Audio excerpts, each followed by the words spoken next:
space. Come I find believe me. it. I believe it. So did you all see that parade in Barcelona where we definitely live? Yeah. Yes.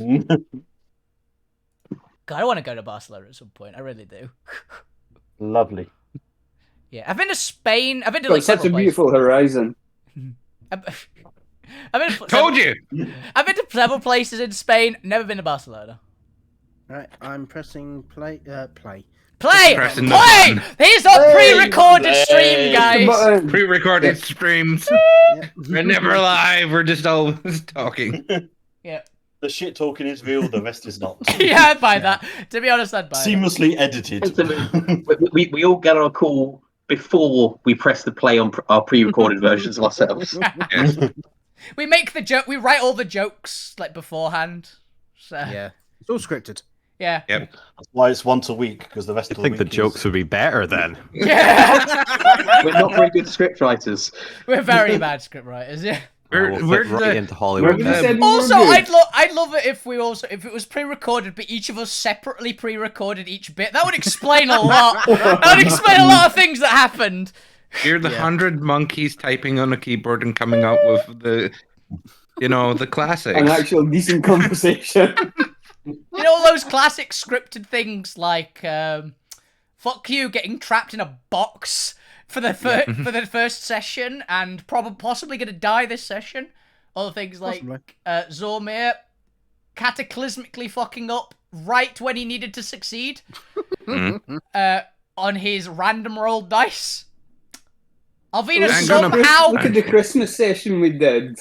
I didn't see that one. I don't think. Oh, you didn't watch it? No. You should. The three of us had to choose something each, and we typed one in at a time, and it just ended up working so well. Yep. Somehow it always does. It really does. I don't know half the shit we do. I should not work at all. We But all share the one brain cell. I'm not convinced it's one. We have I'm a not hive convinced mind. it's one. Only because we combine it from each of us. That's why Yeah, it becomes a one. We get one brain cell by our powers combined. I am Yeah, power it's, combined. We You, are Bob, brain You cells. actually pick up the litter.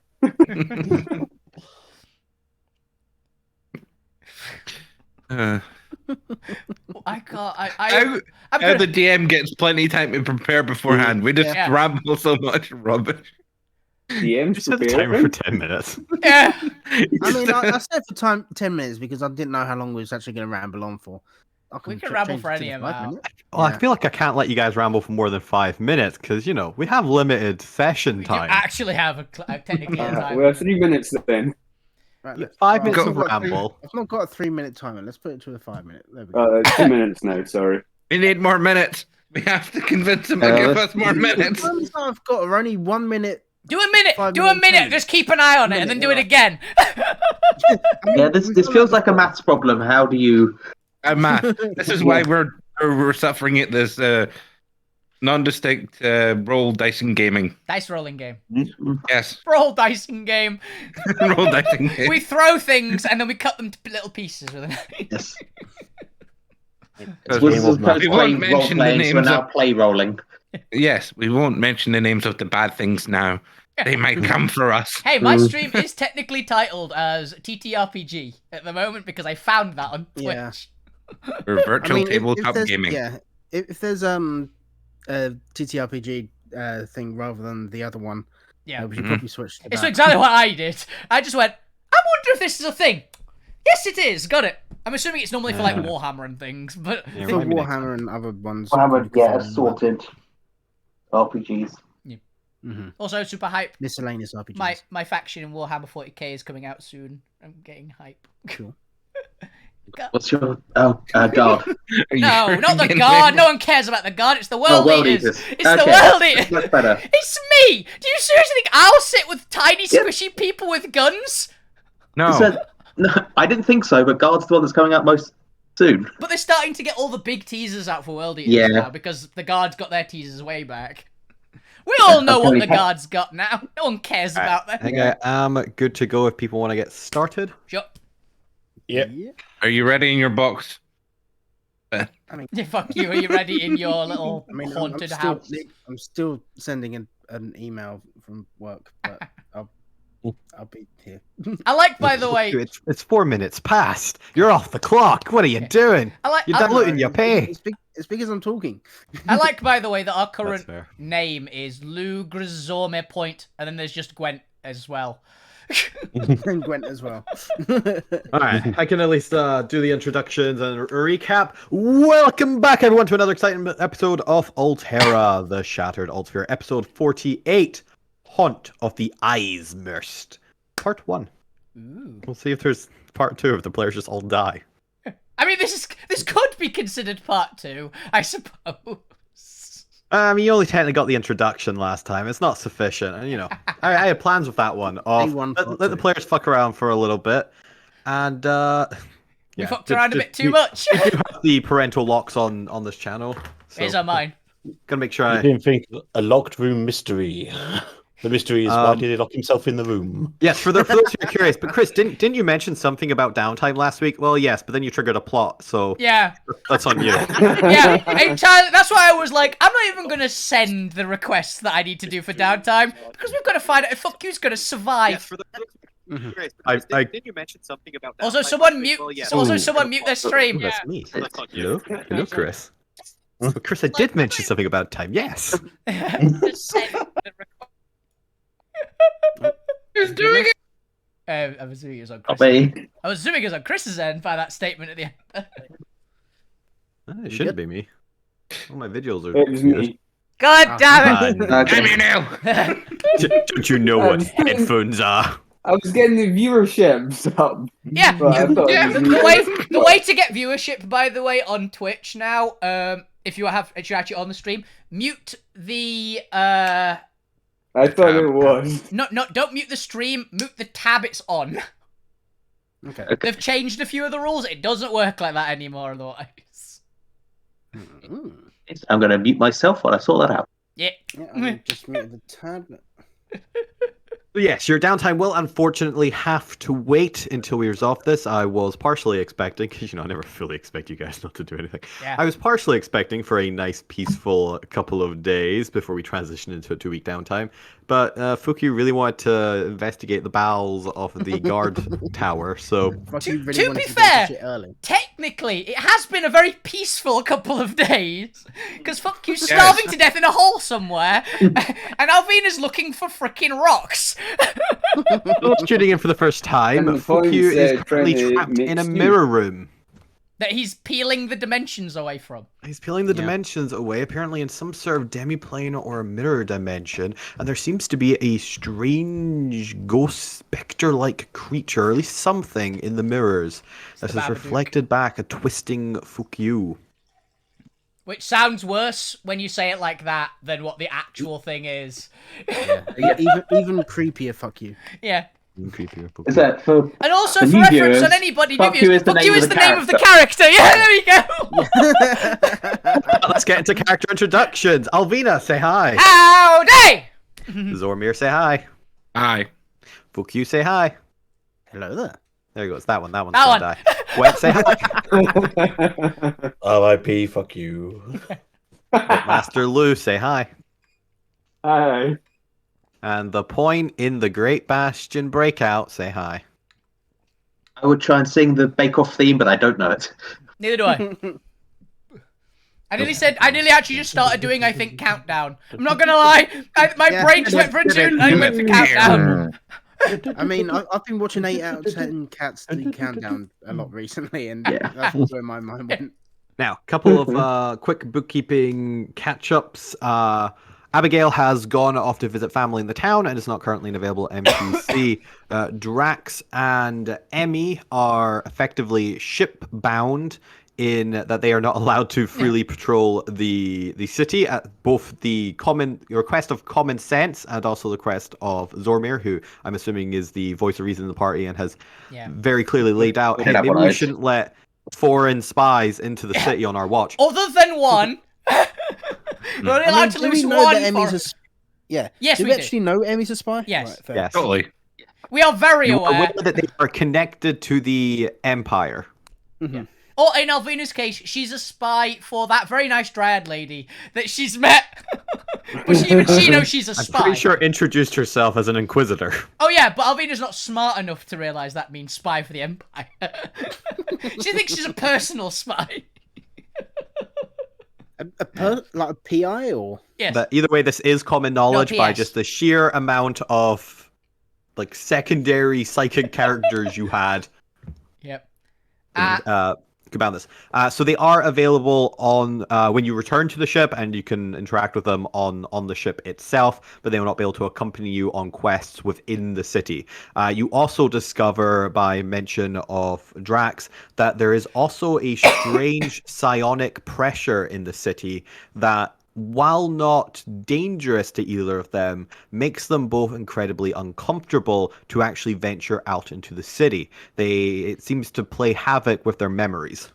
Neil? Neil I knew did it. Yeah. Neil did I knew it. Also, by the way, I am assuming that Susie and Gregor are also not allowed out on account of being hydras.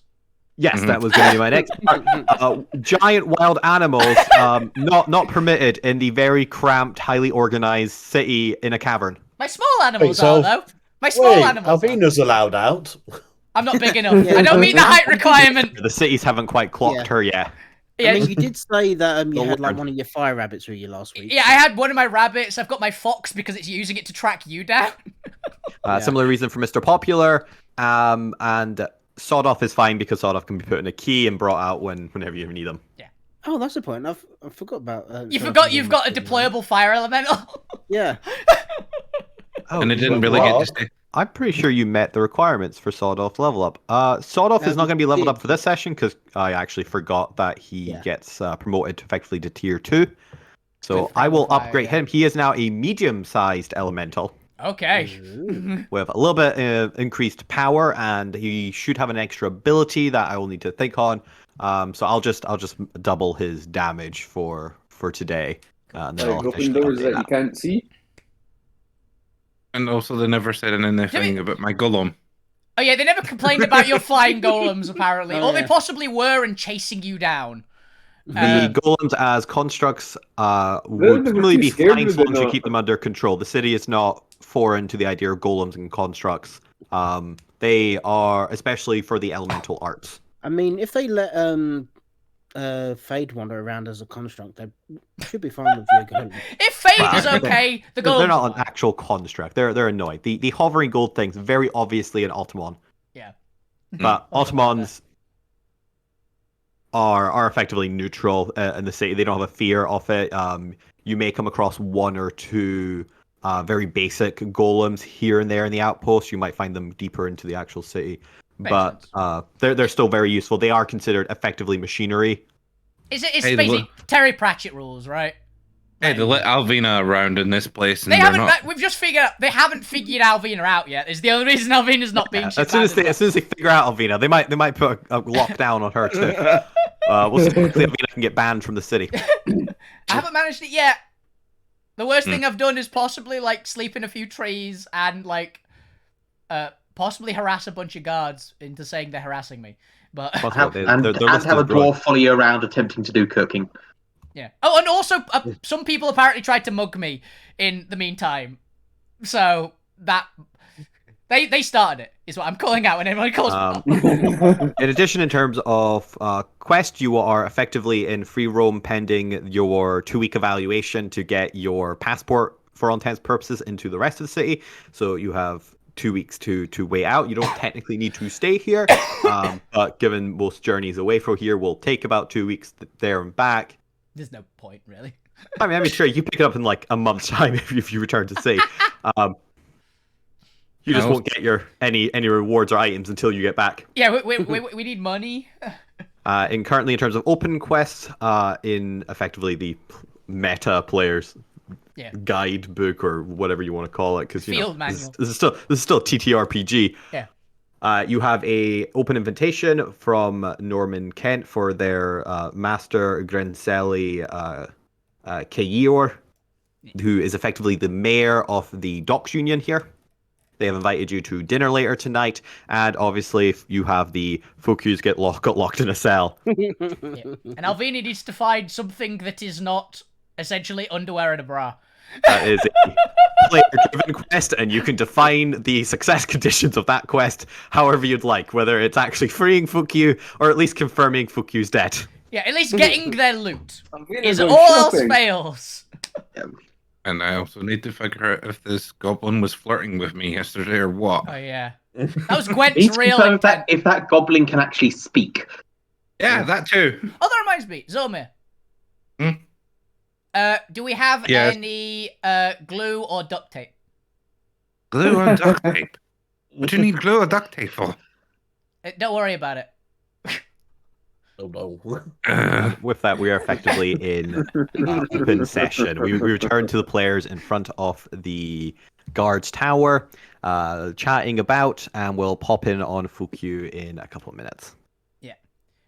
So that's what. That's, basically, I'm assuming Alvina brings this up as a guard essentially walks past. Oh, by the way. Again, guard's giving you the side eye. Yeah. I don't tend to need duct tape to put my things back together. I'm not that incompetent. Do you have glue though? No, I have the menu cantrip. Yes. It's not Things like necessary. mending. It's not necessary to stick something broken back together. It's to stick something together. Go to the shops then. What are you asking me for glue and duct tape? Okay, can I have some money? Do I look? Shit! That's why we need him back. He's got all the finances. He has most of the finances because I think Alvina has most of the rest, and she spent the vast majority of those already. Shit! We need to get that little shit out. He's got most of the finances. Yes, I'm aware of this. Yeah, Gwen's just going to hang out the back and just put the coin purse just slightly further down in the bottom of the bag. Yep.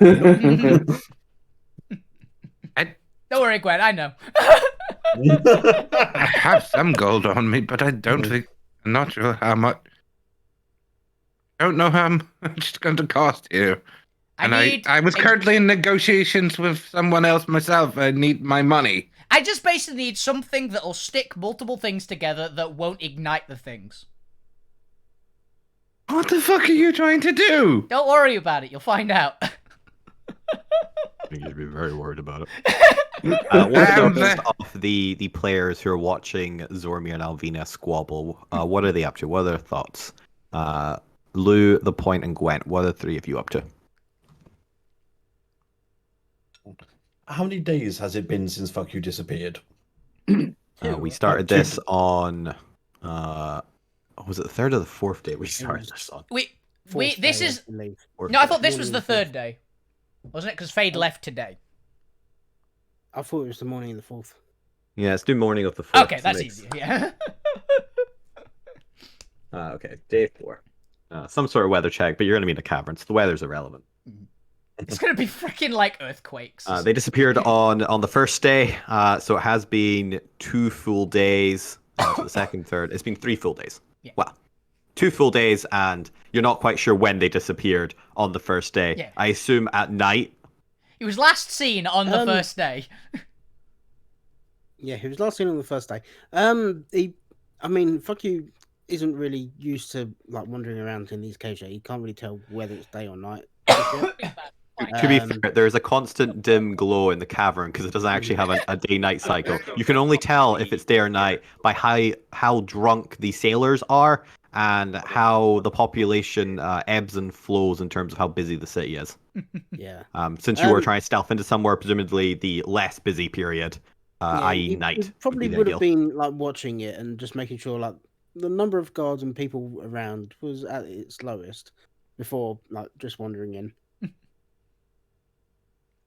To be fair, I guess there could be some fluctuation because the cavern is predominantly lit up by luminescent glow of these purple and blue trees, fungi, and clusters of mushrooms that dot the massive cavern space that the city is built into.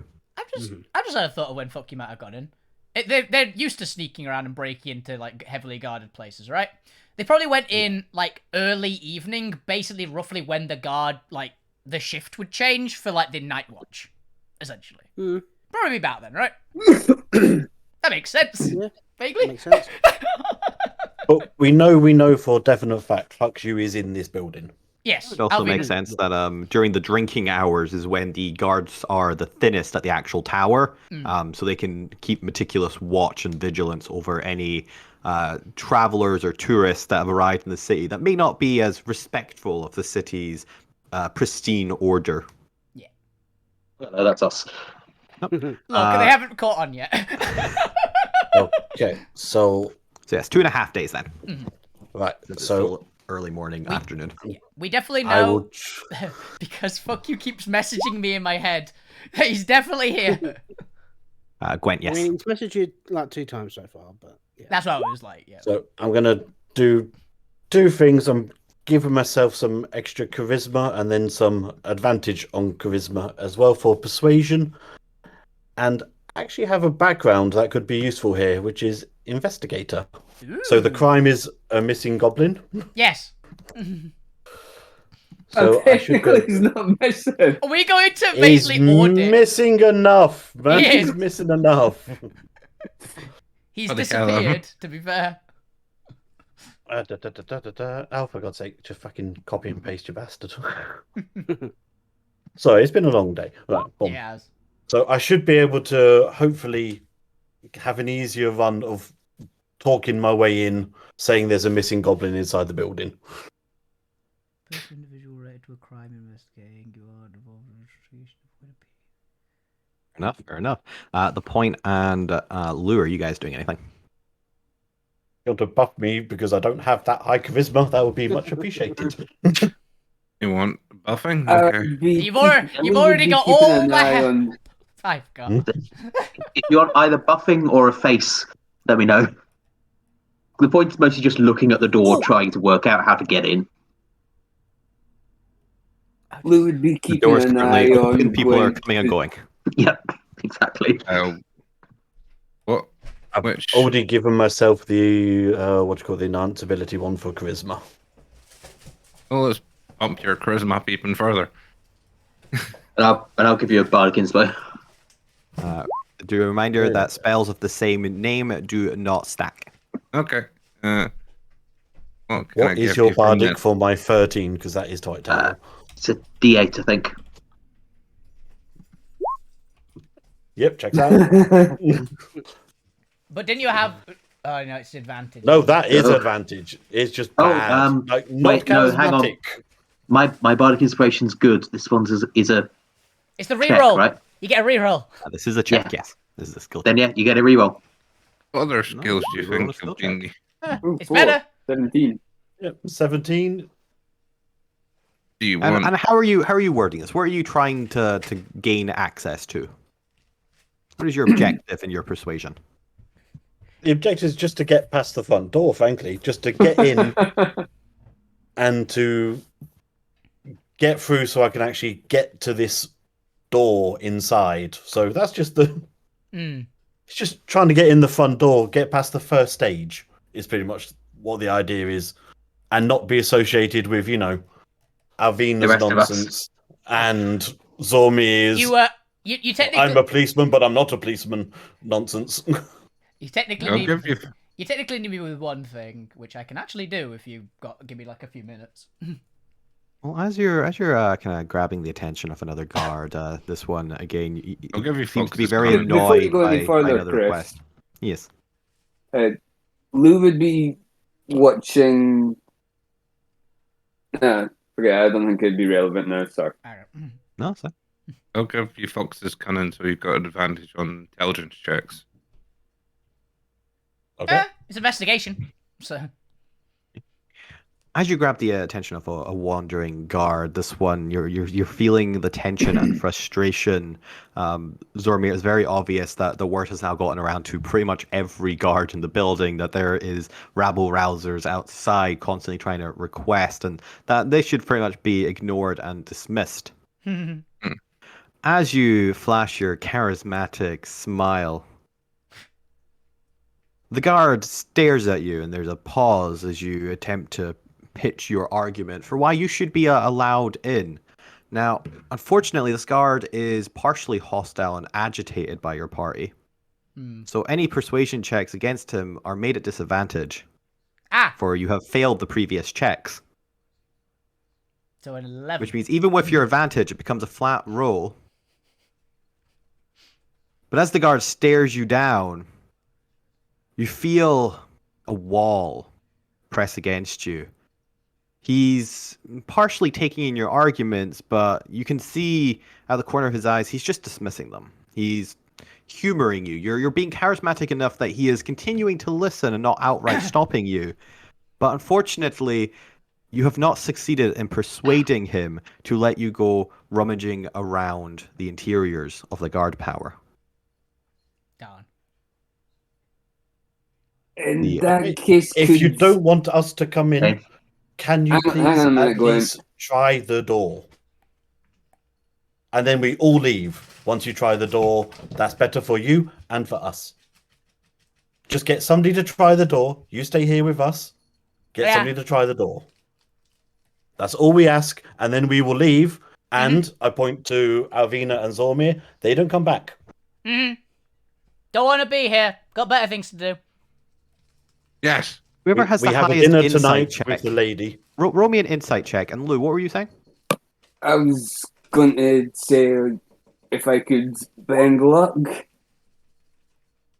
Does bend luck allow you to target other people's checks? I think there's a level of it that does.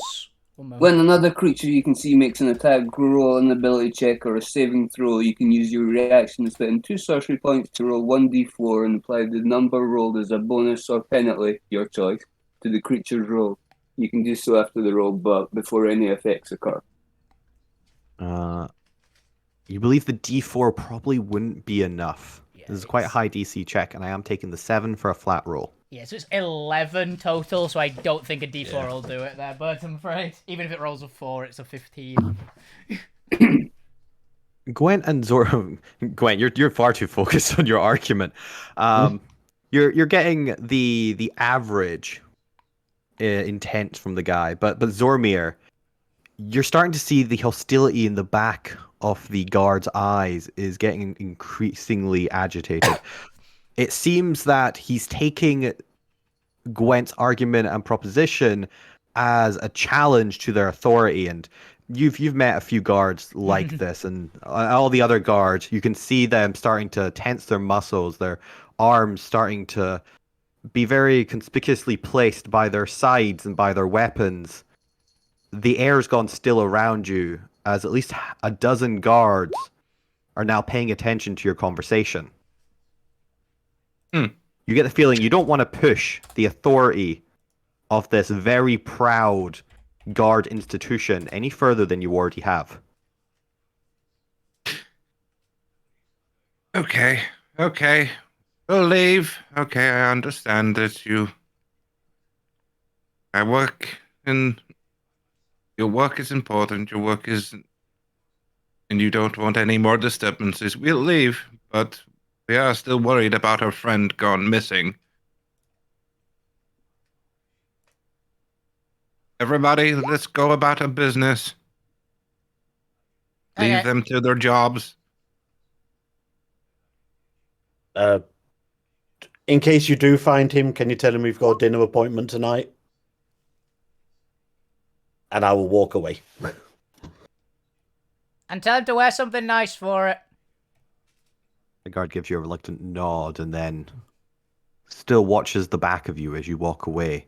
The tension not quite dispelling. They're still watching, keeping an eye, just in case this is some form of ploy. They're not unfamiliar with those seeking to take advantage of a surprise. Can I see if it perked his interest to see if he would actually check? Or is he just like, out of sight, he's never going to think about it again? It's probably just going to be, let the other guards know these people are still weird. Just keep an eye on them, probably. No, you seem to have enamored a hostility within each of them, that they are now going to actively refuse to do anything you asked them out of spite. Maybe previously they would have, had you requested it and then left. But now you've become problem clientele that they They are deliberately not going to help now. Ah, We are the problem. of course we are. I will be performing a small service on the bow of the ship later for fuck you. And Wait a minute. please, Anybody everybody wishes wear to your formal attend. clothes. That'd be nice. You were coming with me to talk to another goblin, weren't you? The rest party yeah, decides what sure. they're going to do next as the party disperses from in front of the guard tower.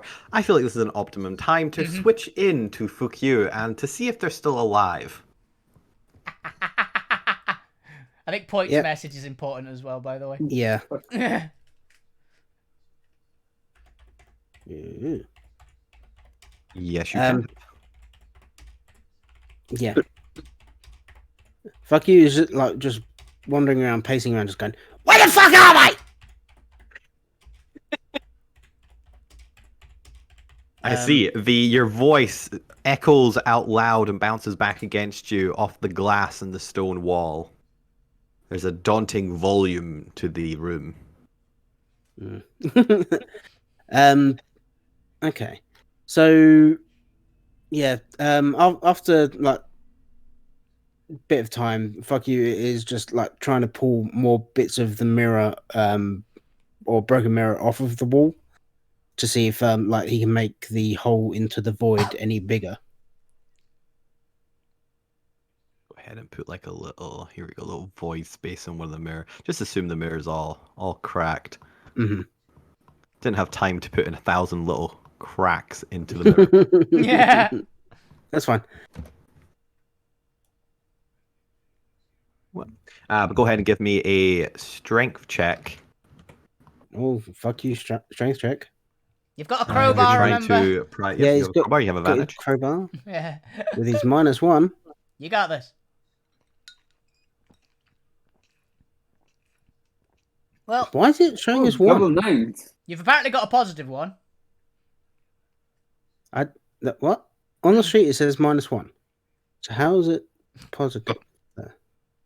I know. What I kind of thought. thing that... I thought you had a. Oh wait, no, I know it. It might be doing bardness. Bardness? Adding half proficiency. Exactly, yeah, because it sometimes does that for things. Ah. Yeah, that So makes as an sense. ability check, you would have Jack of all trades. Jack's all trades on it. Yeah. No, that makes sense then, because proficiency is currently +4, so half that'd be 2. That's what I was like. Oh wait a minute, here we go. As James says, Jack of all trades, baby. It's good. There you go. A bunch of little cracks in the mirror. There we go. Look at that. Look at my beautiful mirror room. Yeah. All cracked. which I broke. I also love the photos on the. 7 years others. bad luck. So yeah, I'm He is- assuming like with a 9, he's not getting anything. He might cut himself actually. Yeah. With a 9, no, it's not low enough to. You need below 5 to have any detrimental effect. You just fail. The entire room just explodes and you die in a shower of glass. Fuck you, probably get like pissed off and just whack at the wall with the crowbar. Bang! You attempt to peel another crack off next to the little hole you've got, trying to leverage your way out. Your mind still reeling and flashing from the echoing, destabilizing scream of whatever creature previously encountered you. As you're pushing, you find the mirror pieces glued to reality quite difficult to pry off.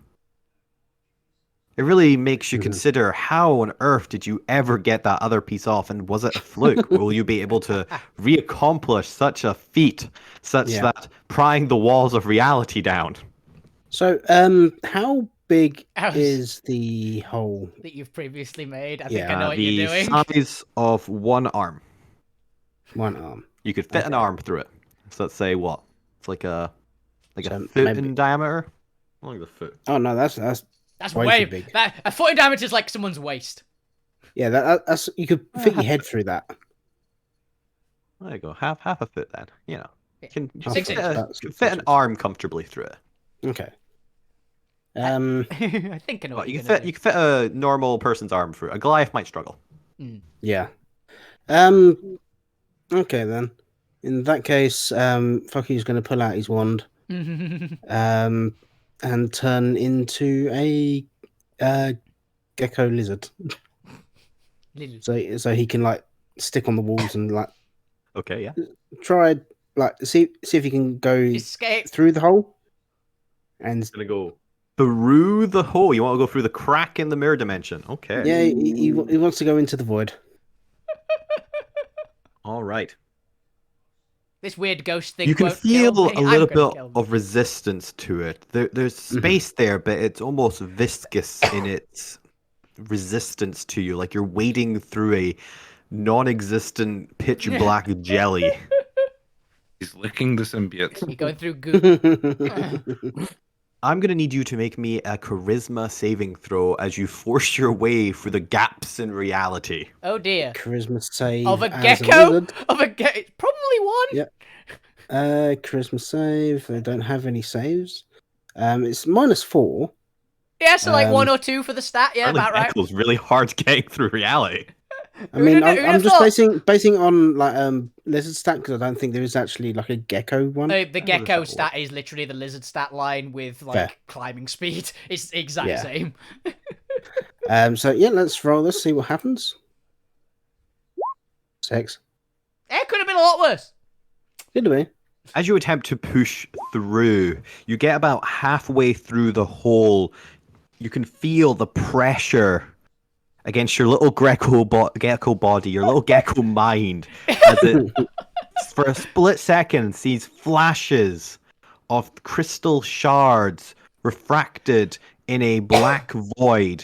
You can see just flashes of color and light peering back at you before your entire body is shot backwards and you land on the floor of the room. You haven't taken any damage, but your head is spinning, confused, as... Let me just double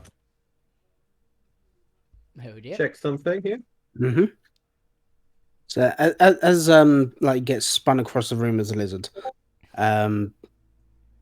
fuck you, like essentially like rolls.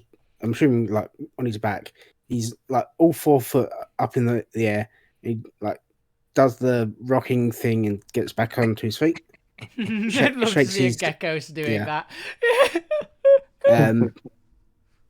Gives his head a little shake, and in his little tiny lizard brain thinks, "What was that?" As for the next minute, you are under the effect of the confusion spell. Oh, But just the effect, because I feel it's a cool way to mimic the confusion of seeing multiple realities. Yeah. Hey, your head What- didn't what explode. does Hang on. Multiple dimensions. what does confusion spell do? Makes you roll d8. It's not particularly relevant out of combat, but you move about randomly. You either don't take actions or you randomly attack things. So play however you want a confused gecko to look for the next minute. You're after Okay. flies. So You're he- after non-existent flies. Yeah, non-existent flies. Attack still. Goes to run towards the hole back where he was, and just runs into this wall here. The cold stone Um, slaps against your face. Yep. Lick. Then like crawl up the wall, and then like he loses grip on his front claw things, Poor. front feet, Mhm. and so he's just like hanging like backwards off of the wall, just You by are his confused. yeah. So if you've ever seen a lizard do it, you know exactly what Yeah. I'm talking about. Yeah. So he's like stuck against the wall, just being held on by his rear feet, and just like very, like tail up against the wall, and just like Yeah. stuck. Help. It's literally the Help. help. Look. Help! Help! Saying to no one in particular in his little lizard voice, I'm gonna fall! and like after like A minute. 10 seconds or so, he probably will fall. But time passes for this little gecko, confused, wandering about his own little prison cell. But the minute passes, and eventually your mind comes back to you, no longer reeling from the experience of attempting to push through the gaps in the mirror dimension. Mhm. What would you like to do next? Do it You again. can, of course, do it again Why not? if you'd like to. All right, roll me one more charisma save. Charisma Get a good save. average between- here. The spaces between dimensions are not a way to get high. Apparently they are. I know. Apparently they are. -3. Oh no. You know what? That is so bad. The confusion spell now lasts the next hour. So it'll carry on into goblin form. Yeah, it will. As we'll come back to fuck you in the next hour. Oh, fuck. As they try not to hurt themselves in their confusion. Whack! They're just Punch. gonna be stuck on the wall. Yeah, he'll be like stuck on the wall, In like goblin shit freaking the fuck out back- after he's ran into it like half a dozen times. And they Mm. This is why mushrooms are padded and not have mirrors on the walls. Yeah. You try. We'll come you back start to the flirting with the lizards that you see in all these reflections. All right, it's approaching now high afternoon. Oh, hi afternoon. Uh, I was gonna say High afternoon. You're getting to like 2 p.m. You're still a couple hours away from the evening dinner invitation, so you can still do at least like one activity or two in close proximity. So let's go around the table of what would everyone like to do. Alvina. Well, Alvina was What would you like to do? had eyes on the building, and she was looking to see if there was a gap in the guards. But I'm assuming she's being heavily watched now. There's normally always one or two kind of not technically guarding, but kind of hanging around, chatting, like you'd imagine in the outside of a busy office or commercial district. There's always a set of eyes or two on it. Not anything you can't conspicuously go past, given this is at least the front part of it is a public building. Alvina's not looking for the front. She But is very now that you far are away. being kind of recognized and you don't exactly blend in, a stealthier character could easily make their way in, or a very charismatic character could do the "I belong here" walk in. Yeah. But for you, no. The half-naked, heavily muscled elf in leaves can't make it. Ah, shame. And so Alvina is going to go and look for essentially something that can be used as a basically sticky substance, like glue type stuff. And she's trying to make herself or get someone to make her a essentially sort of dress thing out of leaves that she's found that she's picking up from a bunch of trees. There is a path around the guards tower and onto the main overhead walkway that will take you to the industrial and commercial districts. Then she's basically she's gonna be picking up like either freshly dropped leaves that look nice or just grabbing leaves off the trees. She's got a big armful, and she's going to basically go get someone to turn them into a dress, so she's got something nice to wear tonight. You easily find your way to both the tailors and the herbalists, and can, in short succession, over the course of an hour or two, persuade someone to maybe help you or lend you the resources. Although the question raises of, do you have money on you left? I do. You do? Okay. Yeah, Alvina's got a fair bit. Then, unless you are talking about like less than a gold on you, you do have the money to hire somebody out for a very simple request. You wouldn't be able to get anything too fancy, particularly since you want it this afternoon. But if you're happy with a very hastily thrown together garment, then you could easily procure such a thing. Yes. So it was a gold, you said? Or roughly that? It'll be a couple gold. Go ahead and give me a general charisma check to see how likable you are. General charisma check. And to see if Not you don't very. accidentally... She's scary. You are scary, and you're asking for a very quick and unreasonable request, and there's orders piling up. So unfortunately, you are going to get the upcharged cost. How much the clothes? Mostly they're pretty cheap. I think common clothes are like. You are also in an area that is that is short on resourcing, and the Noid Empire it does consist of a bunch of hidden rebellion sites. So I'm providing the materials. yeah, but you're still going to be upcharged to the very expensive price, the premium price for such short requested work of 15 gold. Okay, I can do that. Can they down it to 13 so that I have a nice round number? They stare at you. Look at the pile of leaves you want them to sew together. No, 15's correct. Aww. Up to 18, so you have a different round number. No, it's a round number because I have 1,013 gold. That is 998 gold. There we go. There you go. You could throw in a tip. A tip of what? I've got a spear somewhere. Ba-ba-ba-ba-ba. Yeah. Fair enough. Okay.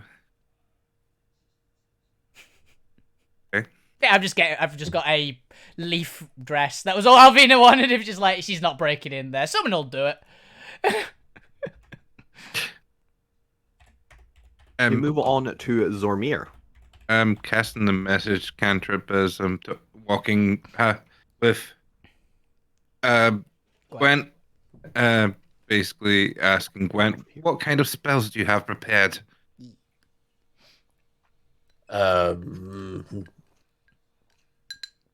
Good ones? Like healing ones? What kind of ones are you looking for? Messages is again anything like invisibility, or I mean, you've got the spider climb ring from me. I don't have invisibility on my best day, otherwise I would be constantly invisible. Damn it! Constantly. I'd need an hour to prepare it. I mean, what do you need invisibility for? Because surely the point looks around for the point who is gone. Yeah, that's the one would be the way to go. Oh, are there someone else on it? I'm basically continuing this conversation by a message, and so that no one's actually. And then just having random conversation as we're going. Oh, are they on it? Fine, we'll just go trade with a goblin. Okay, wait, I want to stop in the shop because I want to get myself I just put in the chat a suit for Gwent. That's going to be entertaining enough to see that on its own, if I'm honest. Let's waiting to see what it is. Yeah, fair enough. Yeah.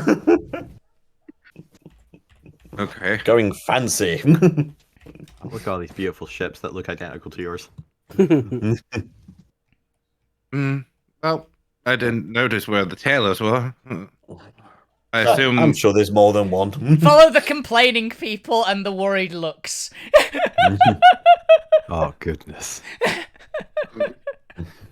Those watching at home, you're glad you don't see this. Yeah, you kind of are. It's kind of cursed.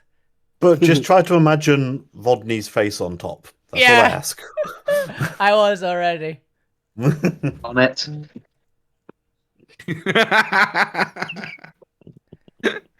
All right, Zormir, what else are you doing?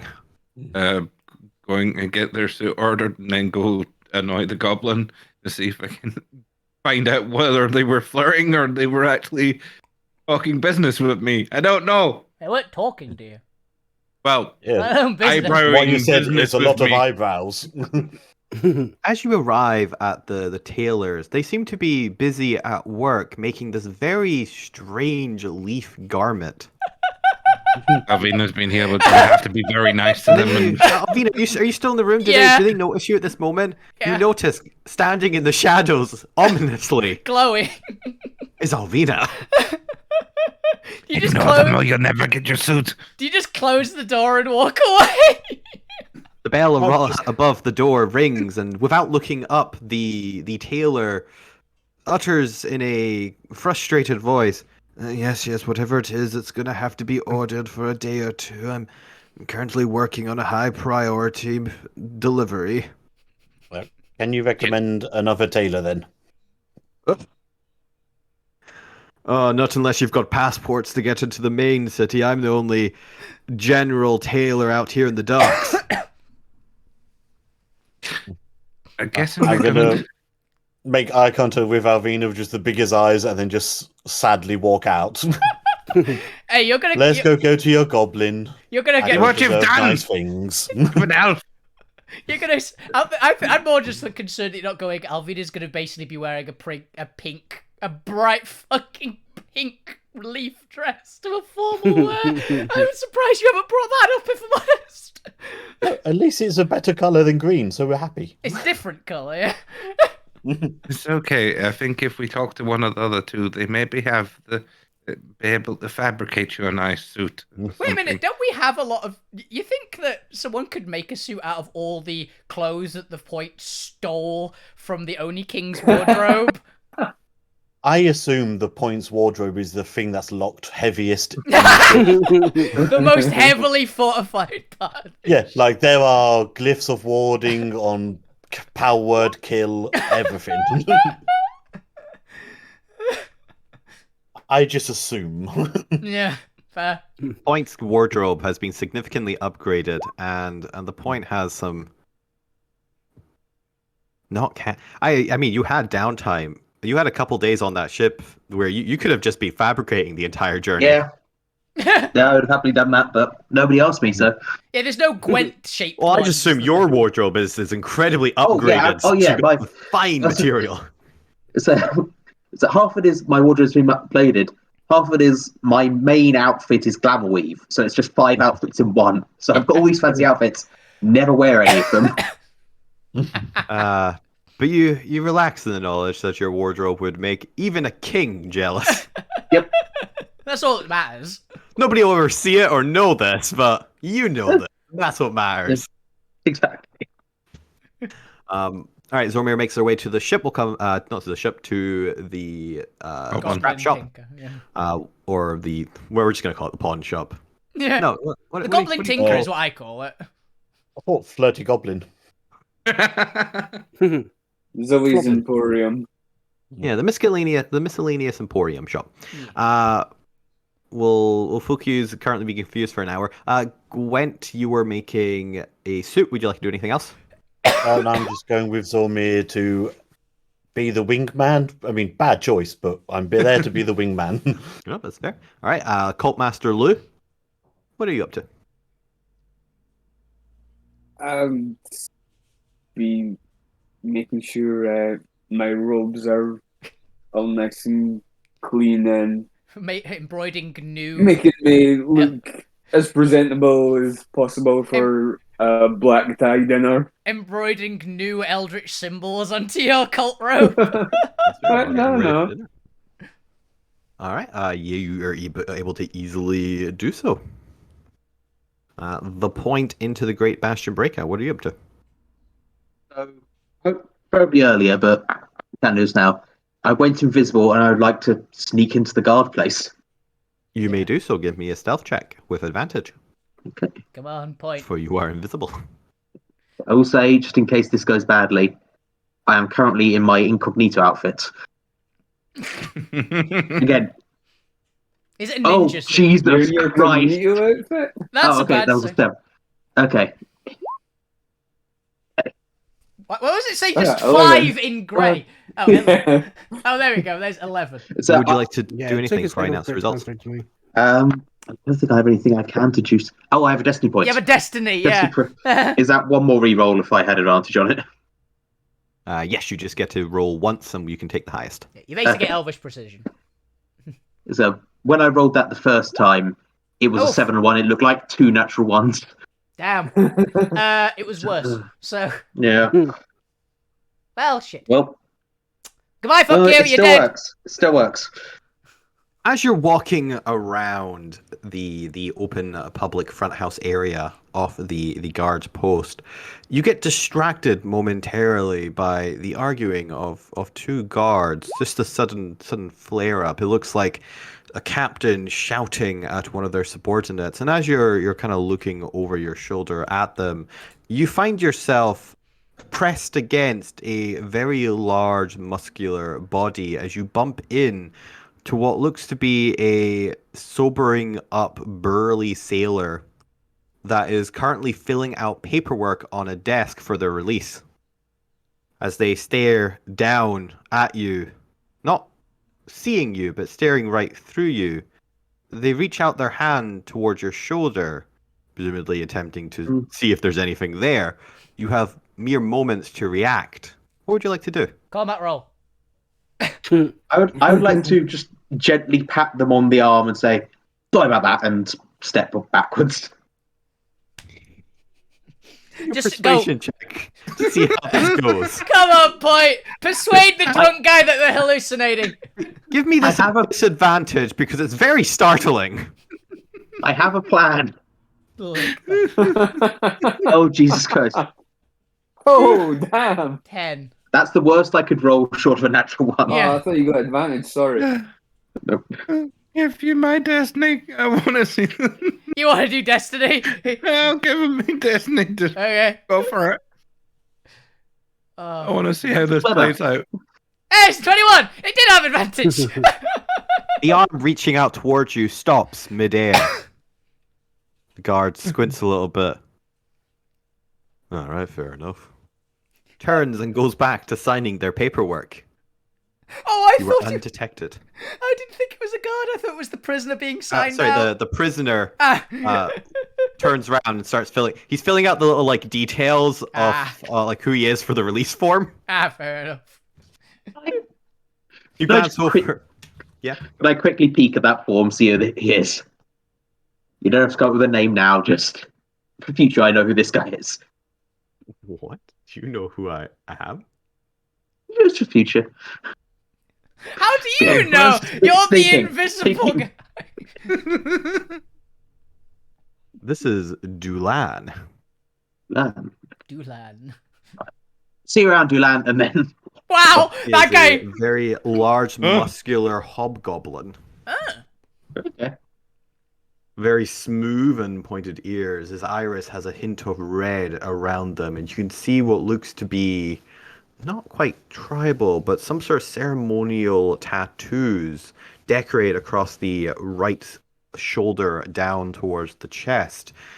As you peer at them a little bit, they look almost to be trophies of some kind. He looks to be definitely a military of some variety, or at least some Okay. form of warrior. There's scars etched across his body, old and healed over, except for his left arm, in which it looks entirely pristine from the elbow to the fingertips, not a mark on it.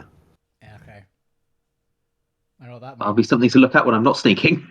I was about to go, that's either a shield user, or I was genuinely half expecting you to say, by the way, Chris, a just burn mark saying, don't mess with this elf, written really badly somewhere. Oh, We're going to meet him at tonight's dinner, almost certainly. while still invisible, say, oh, I think I heard that guard saying your tattoos were stupid. Be a deception check. Oh no. Invisible. Come on, Point. Okay, there we go. 23. I was about to say, if this is a bad roll, I ain't helping you on this one. He glances over his shoulder at the space you once were. He doesn't know where you're pointing. That guard. He looks good around point. the room.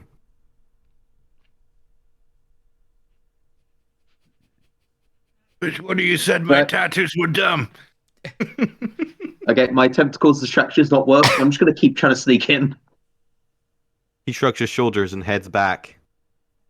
He doesn't seem to have been offended in any way. There's no anger or anything that crossed across his face towards the tattoo. He seems to not take offense at this. Okay. Not sensitive about this, it's noted. If anything, there's a subtle grin at the side of his lips.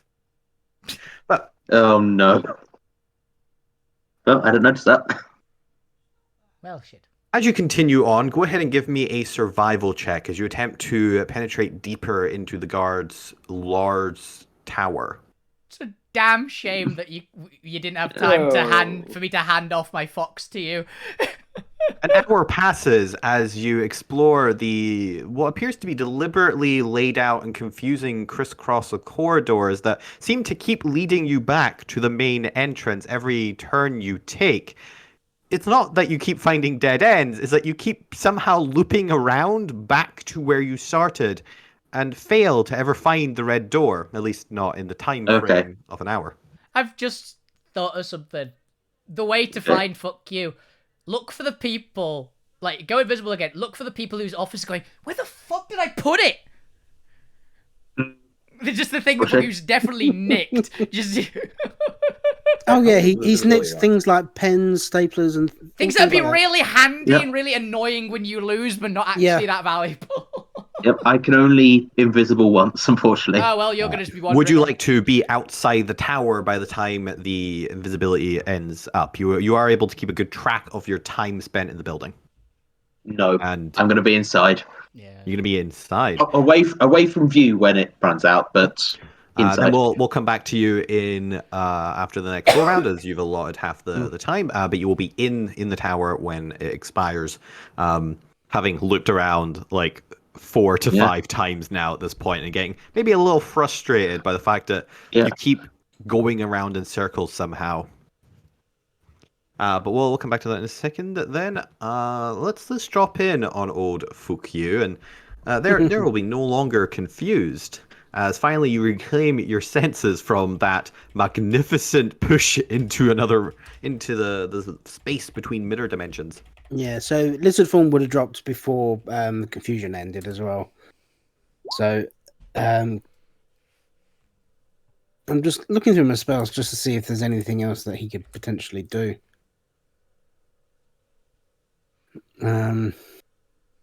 There's not really much, because like bards can't prepare new spells like on rest.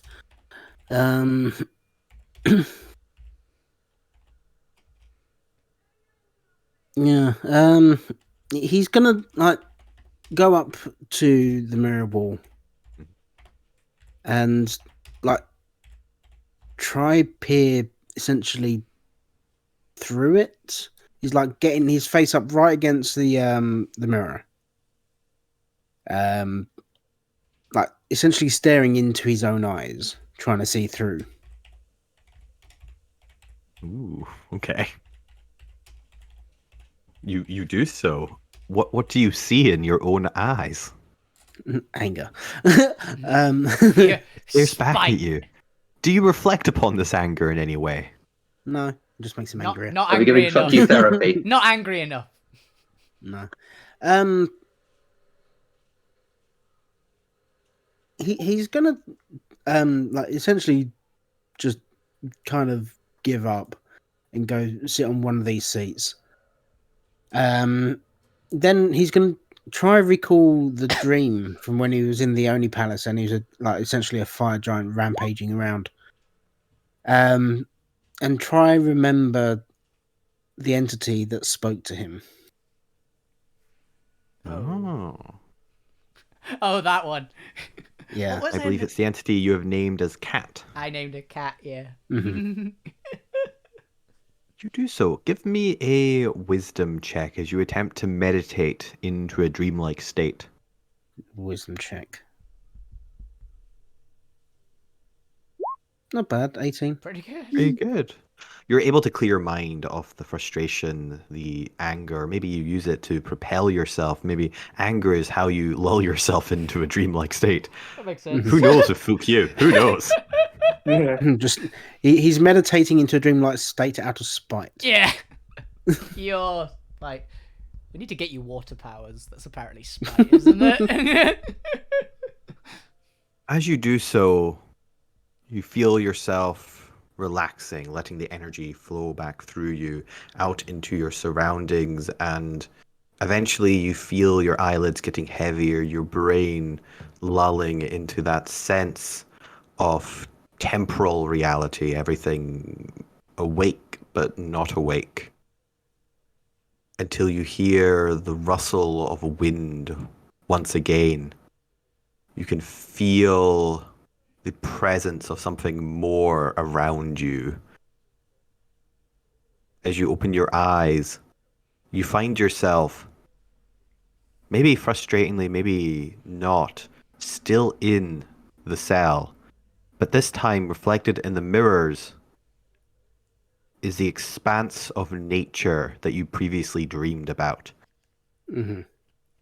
You appear to be in a dream, but why your dream has put you in the cell, maybe it's a reflection of your subconscious frustration being part of the dream, but you find yourself semi-lucid, the air waving like a mirage around you, but you're able to move about in the dream. What would you like to do? So he's gonna go to where the hole was again. Is it still a void through the hole, or is it the actual like nature? It is still a void. Still void through the hole. Okay. So I'm assuming when he goes up to like the mirrors, he's not being reflected back. He's just looking out into this nature. It's essentially a window. I'm Yes. assuming. Right. When he looks through, is it anywhere that he recognizes? Like, is it on the original Altsphere, or is it on the shattered Altsphere? That I will leave up to you. What would Fukyu dream about? What was he seeking to dream about?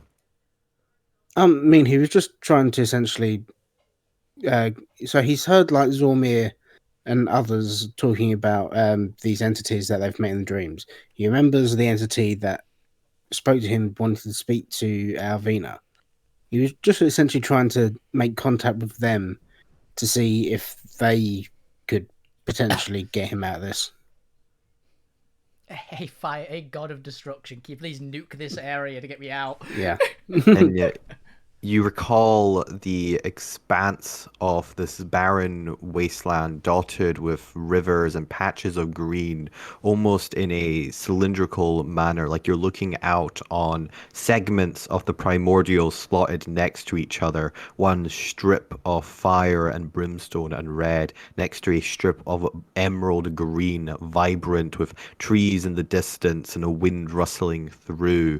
A next small rectangular slice of ocean stretching out, and finally a meadows with patches of rocks and wind wisping through it. As you stare out, the nature comes and goes. You can see the boundaries between the slices melding into each other and coming out of it. The area morphing into a hybrid of the two as it comes and goes, ebbs and flows, as you're looking at this constantly shifting window into a new world. And I'm kind of imagining it look like the mirror from the first Doctor Strange movie that like changes location like every couple of seconds. Maybe, but all of them are visible at once as like little segments around the mirror. Also fractaled and a little spingy. Because I forgot you broke the mirror. Well, yeah, it's technically a dream. The mirror doesn't have to be broken in this one. Let's put the mirror as whole. It makes more sense. Sure, this isn't the real mirror. This is It's a fake mirror. Dream figment mirror. Um, what do you do to try and call the previous spirit to you? he doesn't know that it's called Cat at the moment because I don't think Alvina might have mentioned that. She did. Oh, did she? She mentioned it. I don't know if fuck you meant was unless stated otherwise, because it's deliberately secret. Assume the players communicate with each other via between sessions, and that anything that is not deliberately being kept secret will come up in just casual conversation. Yeah, Alvina said when she came out of eating the fire, yeah, I met that weird god thing. I called it Cat, and she seemed to like it. I think it was more or less her exact word. It's way easier on the brain. If you don't worry about meta, the only thing that matters is, are they keeping it a secret? Then you don't know it. Yeah. Would Zormir have mentioned his one? I think I told you about the witness at some point, yeah. The witness. Yeah, I'm sure you did. I think the only one that we might not know about is the Fate. Reaper or whatever it was called. Yeah. That one I think Fade kept a Death secret. or whoever Fade. So Yeah. Can't remember Is it? what Fate named them. They are James, called the if you're Reaper. still hanging around. They are the Reaper. Wow, Reaper. I was like, that name rings a bell. Is it that? Sweet. Fair enough. Yeah, so he might not know about the Reaper, but he knows about the Witness. Know about the Reaper because there is no reason for Fade to keep that a secret. Fair enough, Okay. okay. I could not remember if they were keeping it a secret or not. So he's just going to essentially wander around this room going, Cat! Witness! Reaper! I'll take any of you Anyone at this there? point, honestly. Anyone else there? Hello? Is he going to bring another one to the table? A new one. Is it? Maybe. If this is a dream thing, can someone teach me fire magic?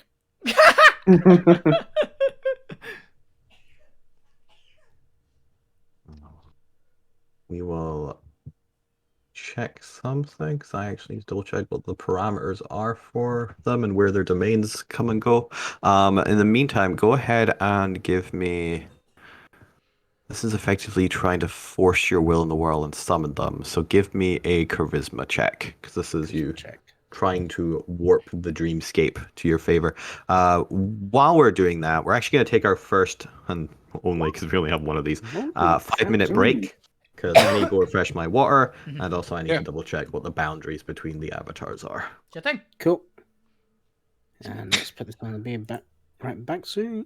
This would be hilarious if you actually get another one. If we get a new one, that'd be kind of great. I mean, I'm my thing's rolling really crap tonight.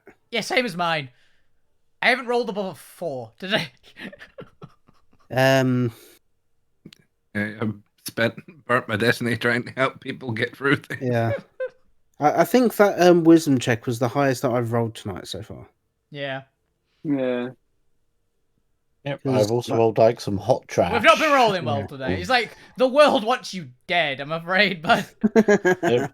You did this for yourself. No. This is what you get done. It's not so much the world wants fuck you dead. It's the world wants to see if fuck you is truly immortal. It's going to put that to the test. Yeah. Yeah. Testing the immortality. Yeah. God damn. You're stuck in a fucking mirrored Reaper. box with a freaking Babadook. Or something Reaper like is that. probably watching you intently right now, so he might come. He's rubbing his hands across. together going, yes. I'll get the little shit. I'll get him eventually. He's avoided me for so long. I'm coming for you. The Reaper's got his list. I really do hope that it's a new one, though. That you actually passed it and you get a brand new one that we've not met before. That's something really just, like, vicious. Like, 'cause we've got the destruction one. I wanted to get something really personalised spite. A hoarder. You'll get the fucking klepto one. No, I've the klepto one. I've got chaos. The chaos guys. Fuck you's also, Matt. It's great. MacGyver some shit with all the paper clips and staplers you stole. I mean, he probably would have like made like little. I'm gonna say that over the last couple of days, he would have made like little models of like everyone in the crew. Yeah, you're just talking to them. Yeah, just talking to them. Zormir giving you a stern talking to you, but you're going, fuck you. Yeah, so me going blah blah blah blah blah blah blah blah blah blah blah blah. It's that scene out of Spaceballs Oh. where Darth Helmet's playing with the dolls. I mean, managed- I'm more imagining the scene in Castlevania on Netflix, where Alucard has made little models of Belmont and thingy, and he's just talking to them, going, "Oh God, I'm going crazy, aren't I?" I'm half imagining the bit from Arcane. I won't say which bit, but if you've seen Arcane, you know the bit. I've not seen it. You need to watch Arcane. That's just the I've thing. watched Arcane. Yeah, you know the scene. I'm trying to think. But it's been a while since I watched Arcane, though. Basically, just think back to Arcane, and what would I be referencing in this particular scene for Arcane? Most Don't say likely it. Jinx. Yes. There's a bit. Yeah. I'm not mentioning Which is him. really fucking sick. Kind of twisted. But yeah. I'm also imagining, like, each of us, so there's Gwent is just constantly fixing someone, and Alvina's, and your model of Oh. Alvina just turns up in random places, like you forget you've moved it. Gwent's just under the table all the time, hiding. Yeah, Gwent's under a chair. Are they gone? The point's on top, just in like of paper Yeah. clips, is doing the Elvis pose. Yep. Gwent just looks fabulous Gwent, at all Gwent times. somehow escaped out of the hole. And On the other Lou's side just, of the door. You have no idea how. Yeah, this and is Lou's the just Gwent. got a cult of paper clips No, it's now. like a set of meeples. It's just a set of meeples just bowing down to like a freaking Action Man or something that was like some officer's child's toy. Oh, and in like a robe, in like just napkin robes or something like that. We've just set this whole table for.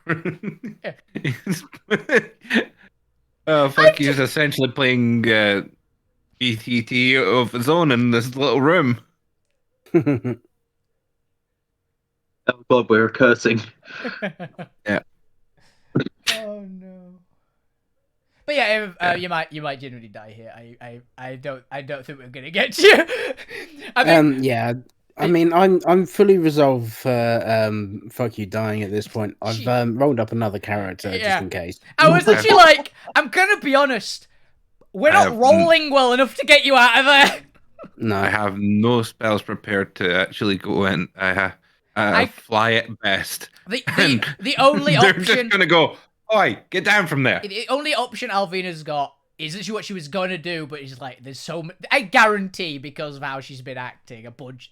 She's got particularly large number of the security guards watching her generally, so her only option is basically smash and grab while using the fox to try and find you.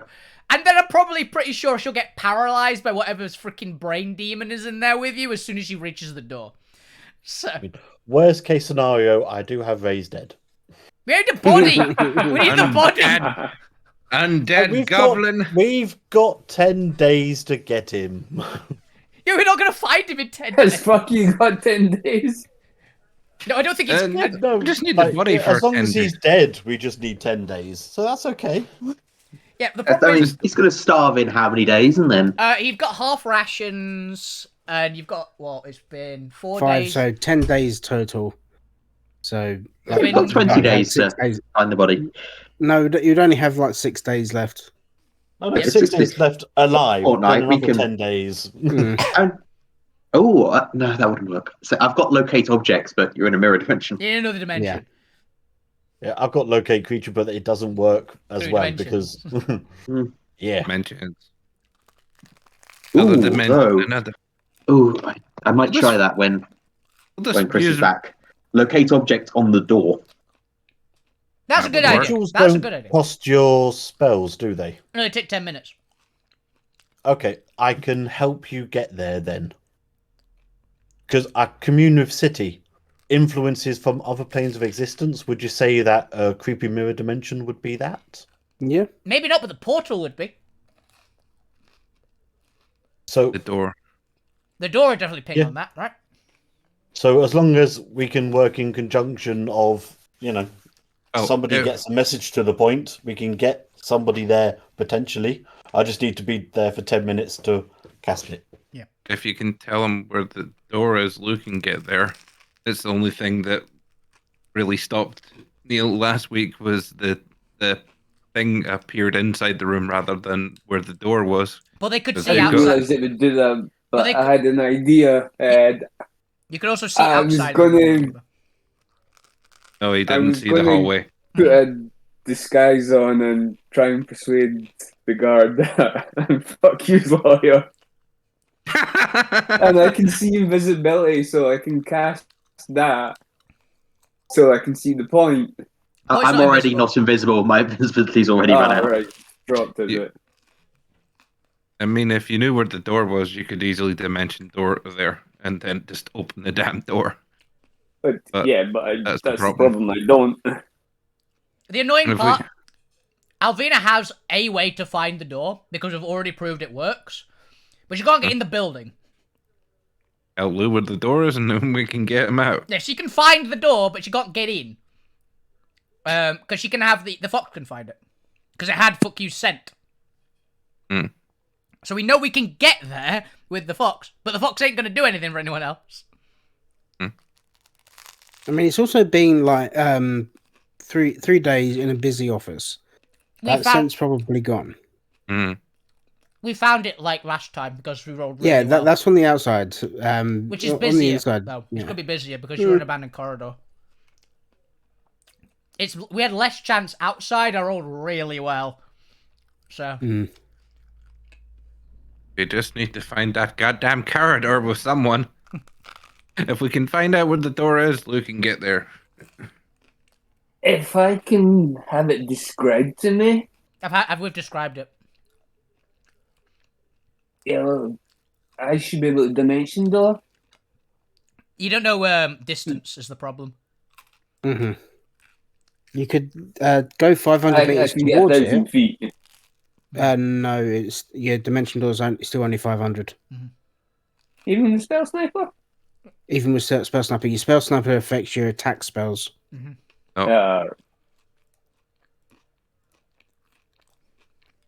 All right, I got some fresh water. I have food. It also affects your like counter spell as well, though. I think it affects basically any combat spell. I suppose. Yeah, any spell that requires you to make an attack roll.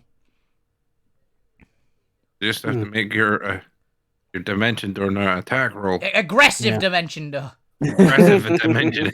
Try to telefrag someone. See what happens. We're back. Mm-hmm. That Gwen. didn't take you long. Is Gwen back? Yep. I'm back. Cool. Switching back over. The cursed image has been enhanced.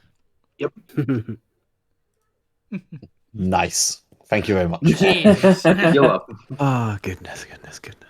Okay, where was I? What was I doing?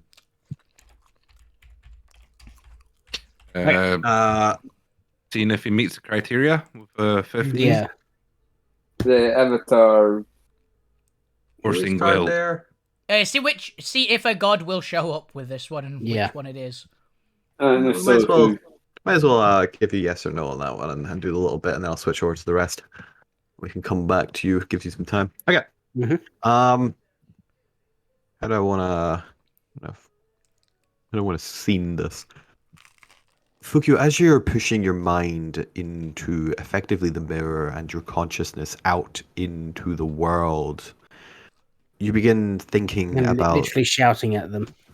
Literally shouting at them, trying to summon forth some form of entity, calling upon the image and the idea of the three that you have already come across, and then just as nothing happens, more profanity. What's the verb of profanity? As you start swearing at the world more. Oh yeah, he would literally go, "Oh fuck you then." Profane, I think, is the ones you're after, but not technically. Racing with 1,000 new swear words. Literally casting vicious mockery through the mirror. Through reality. in every language. You know. It takes you a second because you don't quite realize that anything in the environment you're looking at has changed until you do. It starts as a shiver down your body, a strange primordial and primitive warning in the back of your mind, alerting you of something stalking you, something dangerous. As you look out into the mirror, you spot it. You cross over it a couple times before your eyes finally settle on it. You're not quite sure what it is.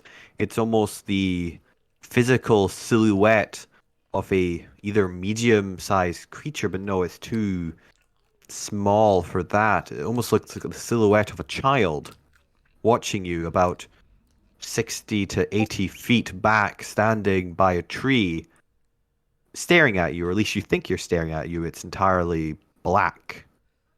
There is no shape to it.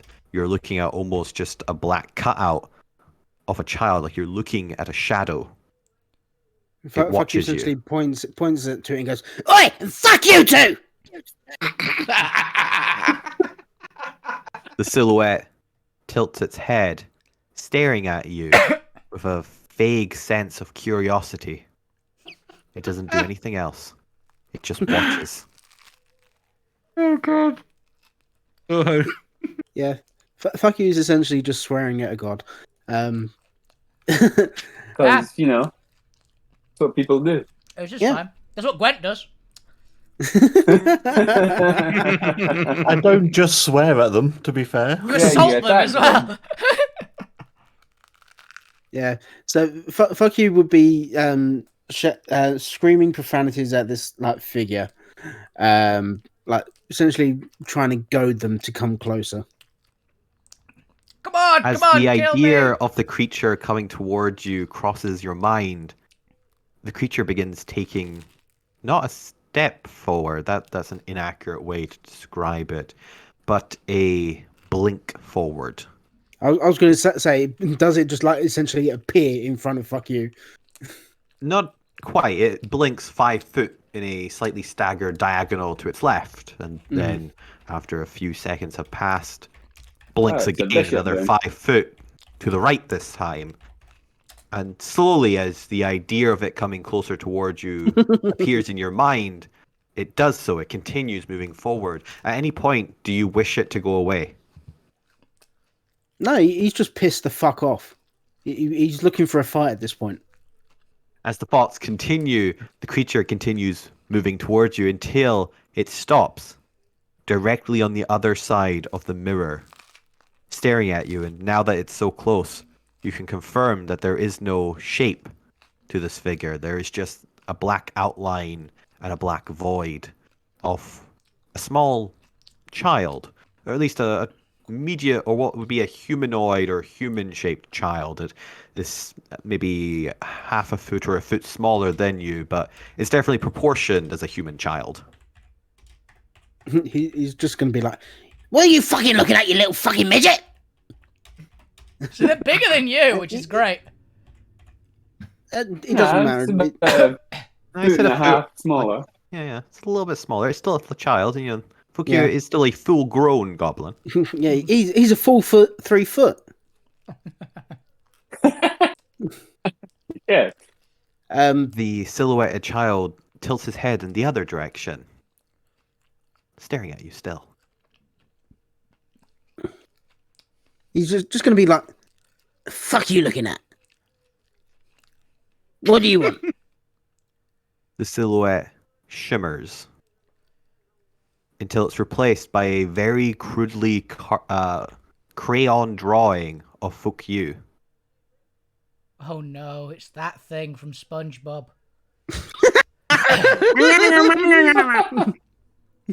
It stares at you, not speaking, but just looking like a very badly drawn crayon version of yourself. Fuck you's going to just look at it and go, "What the fuck is that supposed to be, that ugly looking thing?" The figure seems to look down at itself and look back up at you. It slowly raises a hand and points at you. It'll fuck Fuck you. you looks behind him and go, "Fuck you pointing at?" Continues to point at you. "Who the fuck are you?" I went through It someone's goes- mic. To speak, you can see the crayon mouth opening, then closing, opening again, then closing. It doesn't seem to know what to say. It shrugs. "Well, fuck off then." It turns and you see your crayon back begin to blink away. Wow. Do you do anything? Can you let me out first? Yeah, fuck you is just gonna say, like, he knows that he's been trying to like find Cat or Reaper or Witness. He's gonna shout, "Go find a grown up and like Reaper, Witness, fucking Cat! I'm trying to get out of this fucking place." This thing comes back with an actual cat. I would be quite Yeah. impressed. The creature pauses, looks over its shoulder. You notice now that the way it bends towards you, it's as if the figure is 2D. There's no depth to it. It twists like paper towards you. "Wait, you know them?" It slowly pivots around and nods its head as it starts to bow towards you. Again, there's no depth. It's as if it's paper. Who are you then? It shrugs. You know we have to name them. You have to name it. I forgot. I will call you. Can you do any other things? Is it just me that you can make yourself look like? It tilts its head at you. What are you thinking just now? He'll picture hungry. in his head. Yeah, food. So you've been that proper meal for days. The figure shimmers. What kind of food are you thinking of?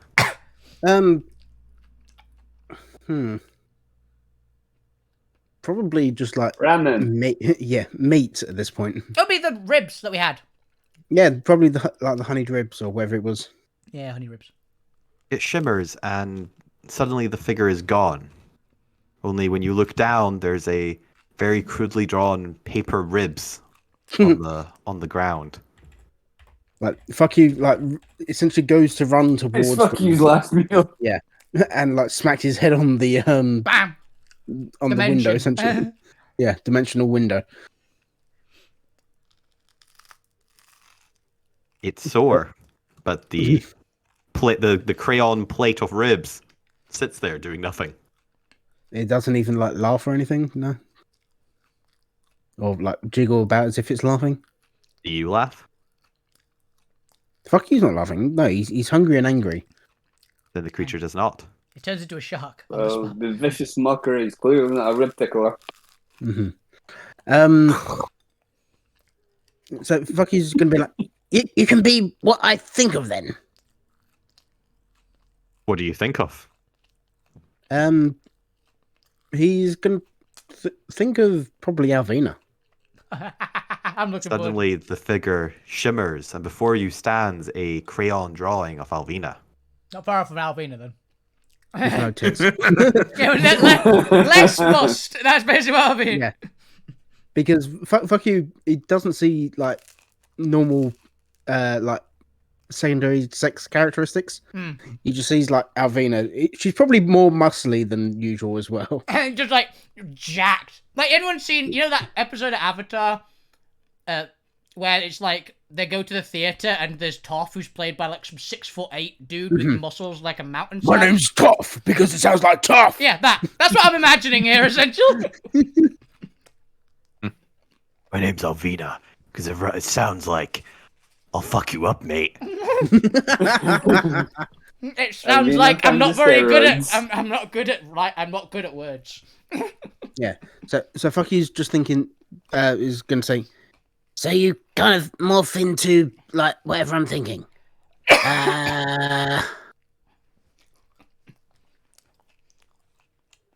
Yeah, he's gonna think of the red door. It shifts into a crayon drawing of the red door. He's then gonna be like, can you come this side of the wall mirror thing? It shifts back into a crayon version of yourself. And now, for the first time, you see an expression on its face, an expression of fear, of worry, of confusion. It shakes its head, its 2D figure rustling as it does so. It is a baby. It seems to be afraid of something. Is it the weird mirror They're thing? afraid of getting trapped in that room. Yeah. It is a Was baby. it the weird mirror thing that looked like me? That you're scared of? Now, as we all know, whenever anybody is attempting to form a sentence or attempting to convey something, they inevitably think about it. Yeah. Yeah. And as you ask this, the creature's eye, just before you do, begins to go wide as it begins to raise up its hands in protest. As the words leave your mind, as your brain can't help but contemplate the idea that you are mentioning, it suddenly shifts and forms into this horrid, grinning, twisted neck version of Fuck You. As it lets out a destabilizing and unbalancing cackle. And suddenly, Fuck You, you are thrust back into reality. The mirrors around you shaking. As I think I fucked up. you can see the other room again. You're no longer your mind coming back to you. You can feel the drowsy, ethereal nature of the dreamscape leaving you as you begin to sober back up to reality. And reflected in a dozen of the shards, reflected in one of them, staring back at you, is the figure. No longer mimicking you gave it more power. as it stops cackling. It begins to look towards the hole in the mirror. It looks back at you with a grin. It begins to move towards the hole. Fuck you, like seeing it, like looking at the hole, thinking, fuck. He's gonna like grab the bit of mirror that he'd pulled off before, run towards it, and like try to slot it back into the wall. Roll me initiative to see if you beat it. Come on, fuck you. I mean, fuck, he's got decent initiative. Yeah, but we're all like shit today, so let's see. Yeah. 17's not awful. bad. Find out. Yay! Oh, you managed to beat it. As you reach the area it's looking at, you manage to slot the missing mirror back into the void. But you can feel a pressure behind it, a rumbling. The mirror is shaking in your hand. And you can hear the destabilizing cackle again. Give me a wisdom saving throw as it begins to unbalance you. Well, I'm gonna destiny that. yeah, that's fair. Better. You manage to hold on to your senses and keep the mirror in place as it shakes until eventually a minute passes and it stops. The world returns to calmness. You are alone again. You have time to contemplate. Maybe you'd like to go back into the dreamscape. Maybe you would like to attempt to go through the hole yourself again. Who knows? We'll come back to you as we go and check in on the rest of the players. As we return, and the rest of the players, you have, with the exception of the point, and you've pretty much completed and gained your garments of a various respectiveness. Gwent, if you return, the shopkeeper might be able to quickly fit you in once they're finished with Alvina's design. It will cost you 20 gold, however. Very rushed, last minute job. Once turned away, we'll never go back. We'll never go back. I'll make you something, Sad Gwen. horse, man. I'll make you something, Gwen. We'll return then to the rest of you once we find out if the point gets captured. So the point, let's start with you. Your invisibility has run out. You've wandered a little bit more through the corridors, being extra careful this time, but you are still struggling to find your way around it. What would you like to do? Start with, I'd like to find essentially a broom closet somewhere people aren't going to look for now, and then cast locate objects on the red door. Okay. Were there any requirements for locate object in terms of checks or anything? Just an object you're familiar with? Okay.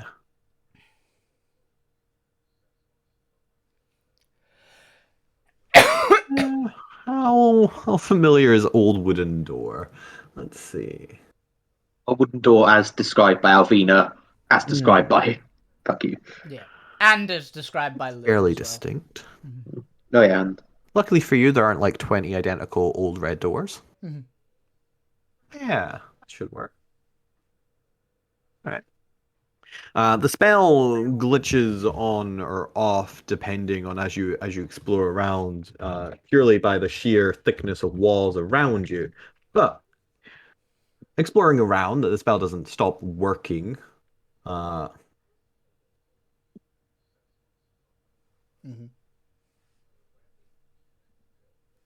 Just double checking the spell. It was actually only lead. Well, it doesn't have the restrictions of stone. Okay, fair enough. I don't believe there's any lead. Cool. Never mind. Ignore the flavor of that. It doesn't glitch in and out. It just works. It's gonna have you potter around, potentially bumping into someone, but it's actually only lead. I assumed it would have all the restrictions off all the other divination spells, but no. Cool. I guess if you're looking for something specifically like made of lead in a place, I guess. You get a direction for the door. It appears to be a good, how big is the tower? Between 100 and 200 feet away from you, just out of the sheer size of this tower. It's quite a large administrative building. But you were able to get a rough direction. Now, this is where we get into, does it give you direction or does it give you displacement? It gives you direction. But does it tell you around corners? It doesn't give you directions. I know it's like 200 feet that way. Yeah, as the crow flies. So technically it gives you displacement. Okay. For those physics nerds out there, displacement is the direct route from A to B. Distance is if you're charting a route. But Semantics. Wizards of course didn't really consider this and just use the proverbial word distance when coming up with the spells. Okay, so it does take you a little bit of time to make it there, and I am going to need a survival check, but this time with advantage because of the spell. As you end up kind of hitting against walls, it's like on the other side off the wall, like a little bit more distance, but you're having to just kind of find your way through the maze while going towards the center. The spell significantly aids you. Whoa, significantly aids you. Yep. There we go. In that you know which kind of rough direction to go on, but you have had to double back and backtrace a couple times whenever you do find a dead end and go around to get another way, as you would with a maze. But with the help of the spell, you manage to finally make your way to this long corridor, this unused, slightly dusty. You can see the lack of wear. It's ancient in its own way. There's stories these walls could tell. As you see the ominous red door, its paling paint flicking off it, standing there. It's almost intriguing and worrisome in just the stark contrast between its vibrant paling red and the dark blue-grey stones around you. What would you like to do? That looks like the sort of door fuck you would go through. Yep. I would like to open it, but just stand in the doorway. Yeah, keep it open. As you enter it, as you creak open, you see a warm light emanating from inside, and as you open it fully, you see the light isn't coming from the room, it's coming from the large hemispherical mirror that is decorating the room, as through the mirror you can see Fukyu. Yeah. Okay. Let's go ahead and throw a little bit of a point on here. Oh, you're so tiny. Let's size you up. There we go.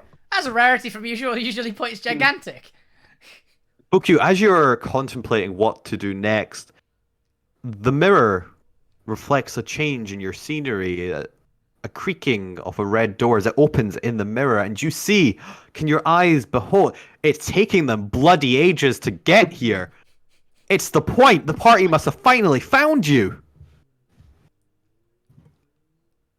The point. You see Fukyu. You see, well, Fukyu, what is your expression as the point opens the door and you can see the reflection?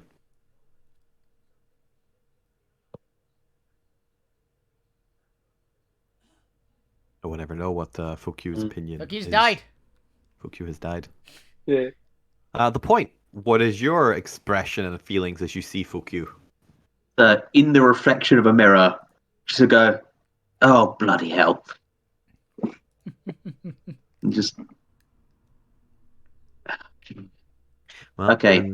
That we need Fukyu here. Right. Let's switch over to Zormir and Co. And we'll come back to the point and stuff. Yeah. The point's not in danger, which is what matters. Okay. I was really like, I am concerned. Unless he goes into the room.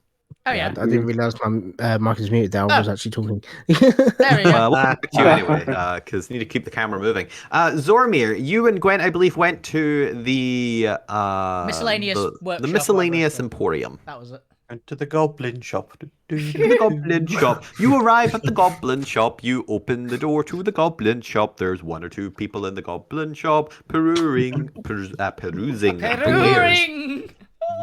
You see once more the familiar shape of the goblin owner picking through a pile, occasionally waddling to the till to ring something up whenever one of the patrons finds something. A word is never spoken. What would you like to do? Okay, so she ask one of the people leaving. Do they talk? Let's see what the rough demeanor is. Abject hatred. But I'm still not to speak to strangers. It's a child. Mom said I'm not allowed Stranger to talk danger. to strangers. As the strangely robed furbog stares down at you, a massive grin crosses their face, a very friendly, maybe overly friendly grin, as they, with some force, slap you on the shoulder. This must be your first time here. Well, technically second. Oh, yes. You must not be from the docks. Are you an inner city person, or have you come from afar? I came from further away. Far. Definitely far away. From afar, so you're traveling as a native to Bastion. Well, welcome to our fine city. I'm a local, if I do say so myself. What brings you here to Bastion? I know this guy in real life. Helping? Here I go, rattling on again. You must forgive me. I love meeting new people, learning their stories. You must come round for tea sometime. We brung a big airship now. Oh, yes, I'm sure you could tell me many stories of your adventure. Yes. Do you like plants? No, but I love plants. I believe one of my elven friends out there, you might see her somewhere. You might want to elven friend. Oh, yes, I love elves. Just look for the scariest looking elf you've ever seen. A little red and glow. Together a delight. Turns out we've actually met already and a really good friend. By the way, this is the vibe I'm getting from this guy. I don't know if anyone else recognizes that reference. Yeah. That's the vibe I'm getting. Not quite.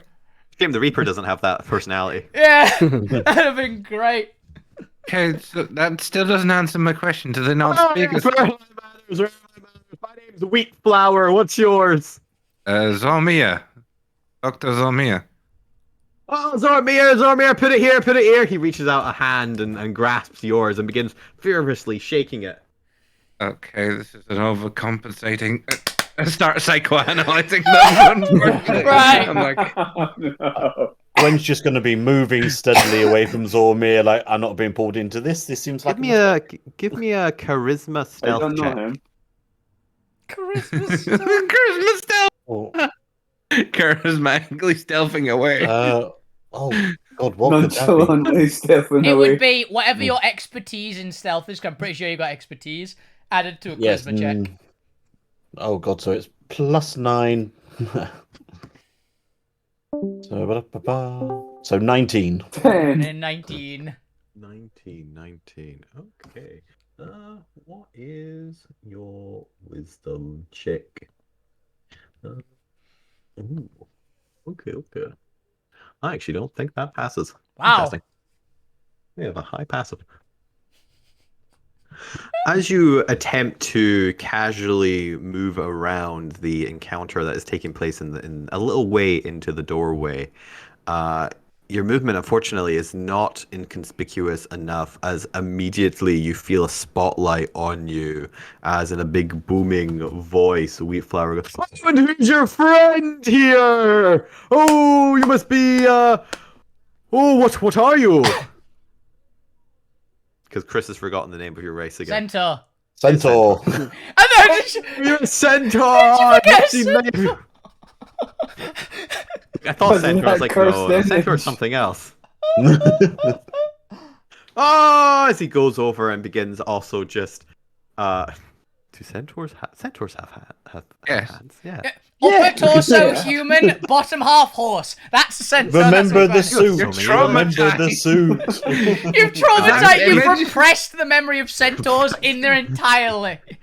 In my defense, I saw that picture in the Discord, and that's it. My brain wiped all of it. Yeah, that's Container repression. risk. That's repression right there.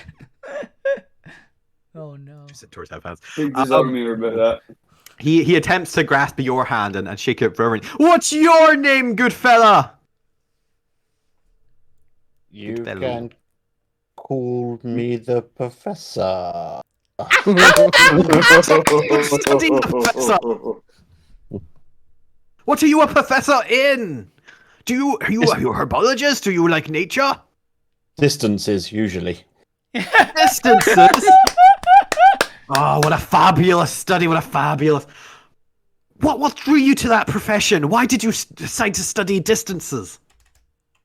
It's always far away. Oh, where are my manners? Where am I? Zormi, I did not mean to abandon you. No, come, please. Are you two friends? Never met him. He was walking in as I was walking in. No, they're just an acquaintance that I met on the way to the shop. Acquaintances, do you travel together? Do you travel on his ship? No, they're just another customer here. You should just let them go. I'll have a conversation with you. Oh, nonsense. I can have a conversation with the both of you. God, what am I going to do here? This is one of inner monologue is gone on here.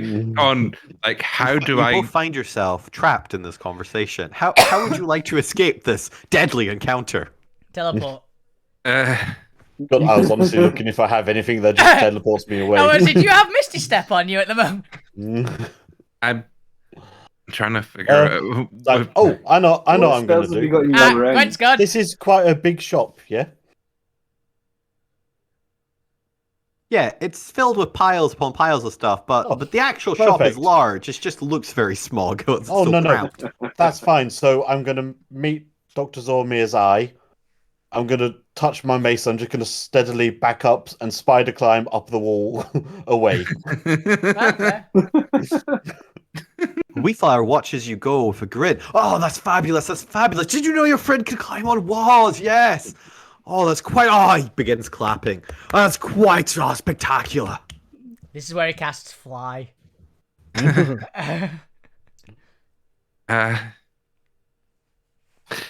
He is currently distracted between glancing back at Zormir and glancing over at Gwent, who's just spider crawling around the shop. I want to insight him and see if with any of my knowledge of how these chatterbox patients that I got every now and then that just talked and talked, how I managed to actually talk them around to actually letting me analyze, talk and tell them what's wrong with them. See if I can remember any of my tricks. What would I? Yes, you remember the tricks of the trade of being a therapist. The main trick is to listen.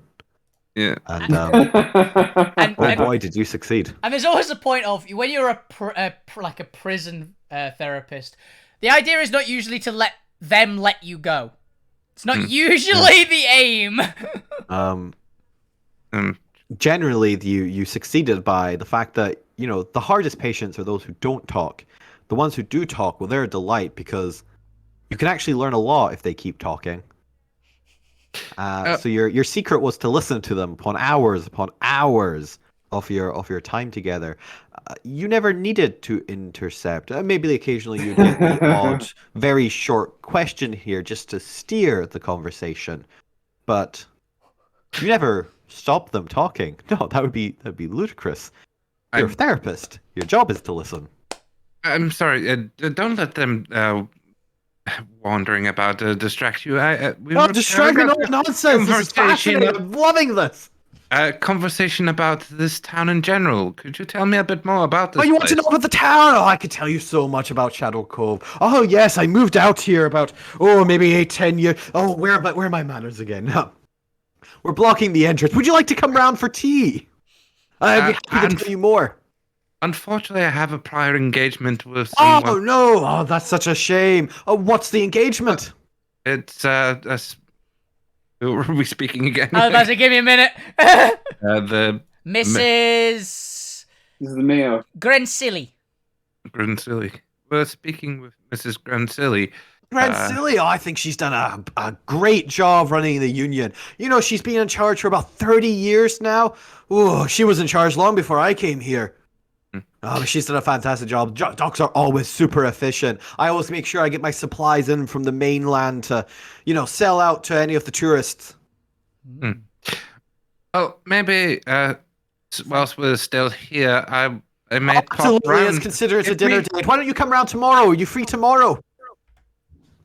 Yes, I can make my time free to come discuss more things about this place. Well, I'm normally in my shop all day, so if you come by the herbalist shop, I'll be more than happy to.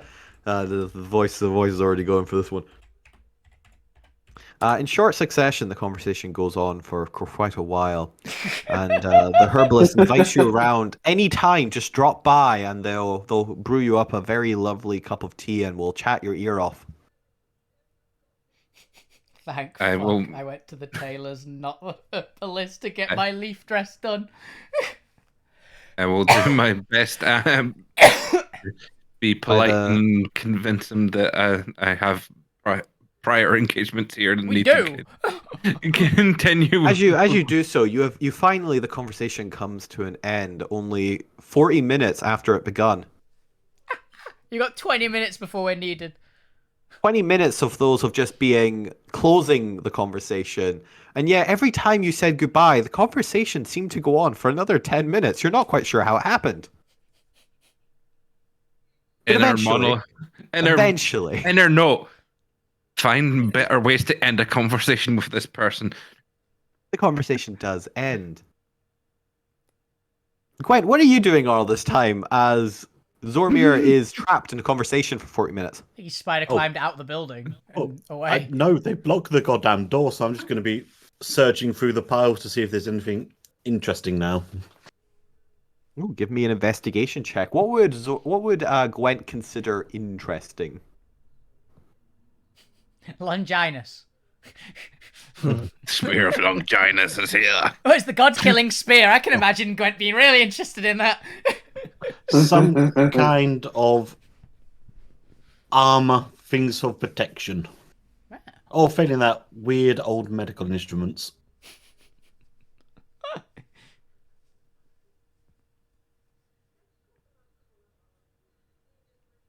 Let's have a look.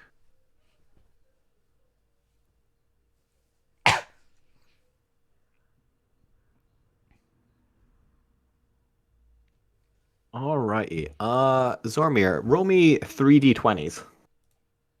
Oh wait, no, sorry. Roll me 3d 100s. 3D 100s. Yeah. Because I'm not doing this myself. Okay. Oh yes, that's the perfect medical instrument that is. So in this order, Gwen, what catches your eyes, and you can tell me why these catch your eyes. You find a pair of old socks. Seems fair. Are they very long? Would they fit my legs? They're stocking. Yes, they do. Perfect. Gwen is a cold boy. A small packet filled with pink dust. Fair. And finally, a glass orb filled with water in which swims a clockwork goldfish. Finally, a sensible pet. Yeah. Shit. One that isn't going to blow up, Eat somebody, shit in the kitchen. Finally, a sensible pet. Be a spy. Yeah, like is actively working against us. Something. Only those 3 items pique your interest. Nothing else really draws you in. I mean, I am stunning, eh? happy with those. Would you like to buy them? Yes. As you go up to the till and look around for the small goblin who's running the place, you look over at the pile you saw them at a second ago, and they're not there anymore. You glance back, and then suddenly the goblin's in front of you behind the till. She stares at you. She raises her eyebrows. I stare back and raise my eyebrows. She looks down at the 3 items that you have procured. She looks up at you and wiggles her eyebrows. I raise just one eyebrow. She slowly tilts her head, then nods. Her nod slowly becoming more confident. She smiles and reaches out a hand towards you. I put 5 gold in and do the in the hand shake thing. She stares at the gold and gives you the gold back.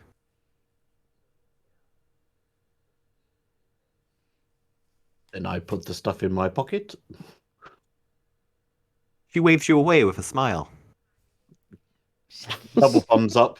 It's like, okay, Like, stupid. Thank you. Come again. Yeah. Walks out the door. You do so. You are now the proud owner of a pair of old socks, a small packet filled with pink dust, and a glass orb filled with water in which swims a clockwork goldfish. I will be pulling the socks on when Zulmir comes out of the shop. You have to And wait you for can an give the hour, pink you might dust just to leave. Alvina to complete her outfit.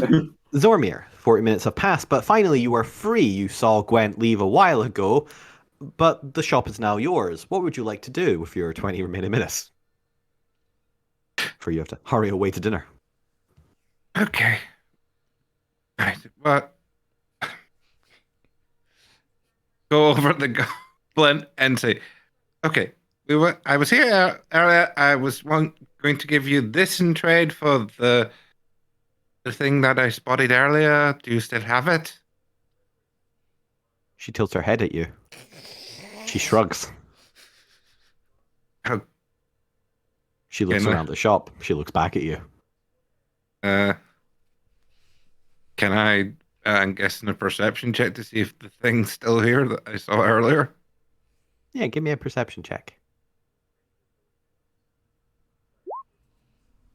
Ooh. Beautiful. Remind me what you saw earlier. Fuck knows. Uh, I don't remember what it was. It was- Yeah, some kind of gem, was it not? no, it wasn't a gem. It was a piece of something like Was it a bag of pink powder? no, it was like a broken part of It was some bit of technology that was broken. I can't remember if it was what it was, but I remember it being. Apparently, it wasn't important enough for me to write down. So Yeah. It had traces of sort of arcane on it, but It was some arcane junk. luck favors you.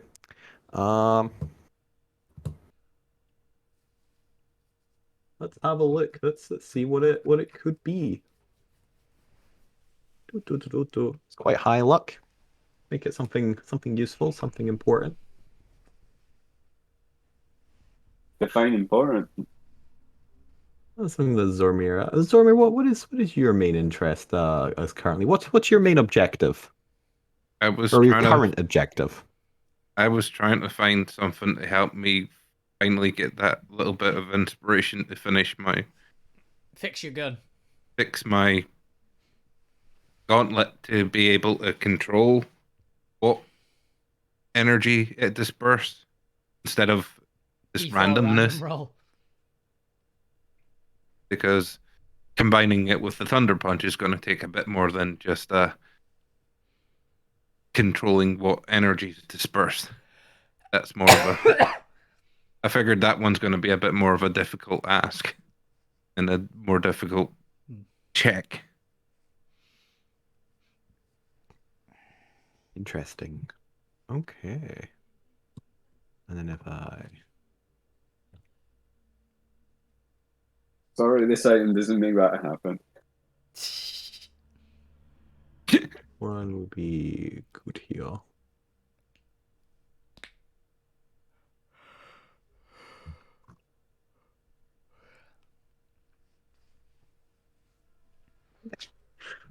You, as you glance around the room, finally catch the sparkles of a small gem-encrusted statue. An idol only, half an arm's length. But it's an idol that you remember. It's incredibly old. Incredibly old. It was once upon a time well maintained. It seems to be made of some form of marble that seems to have been enhanced and enriched by traces of silver throughout it. But it's a very the marble has faded away, and if you were to guess, it was made thousands of years ago. It's got the wear of town. It's been scuffed around. The fact that it's still so, while chipped and old, still such pristine condition, really speaks to the craftsmanship that went into this item that has stood the test of time, now only to collect dust and more battering in this item emporium that you have found yourself in and that it has found its home in. But the image is incredibly familiar to you. One that you never... How religious is Zormir? I wouldn't say he's majorly religious, but he'll have obviously heard a few religious rants from some of the clients and things like that, and had to study a little bit just to make sure that he wasn't losing any of the clientele through not listening to what they say and not at least trying to understand it. And would Zormir turn to religion if he was having a blockage, or would he ever seek the guidance of the Church of Knowledge, for example, if he was looking for maybe that moment of inspiration, a little bit of divine inspiration? He's a science man. Yeah, and even scientists are aware the gods are real. That's not disputable. They are just more like sports teams or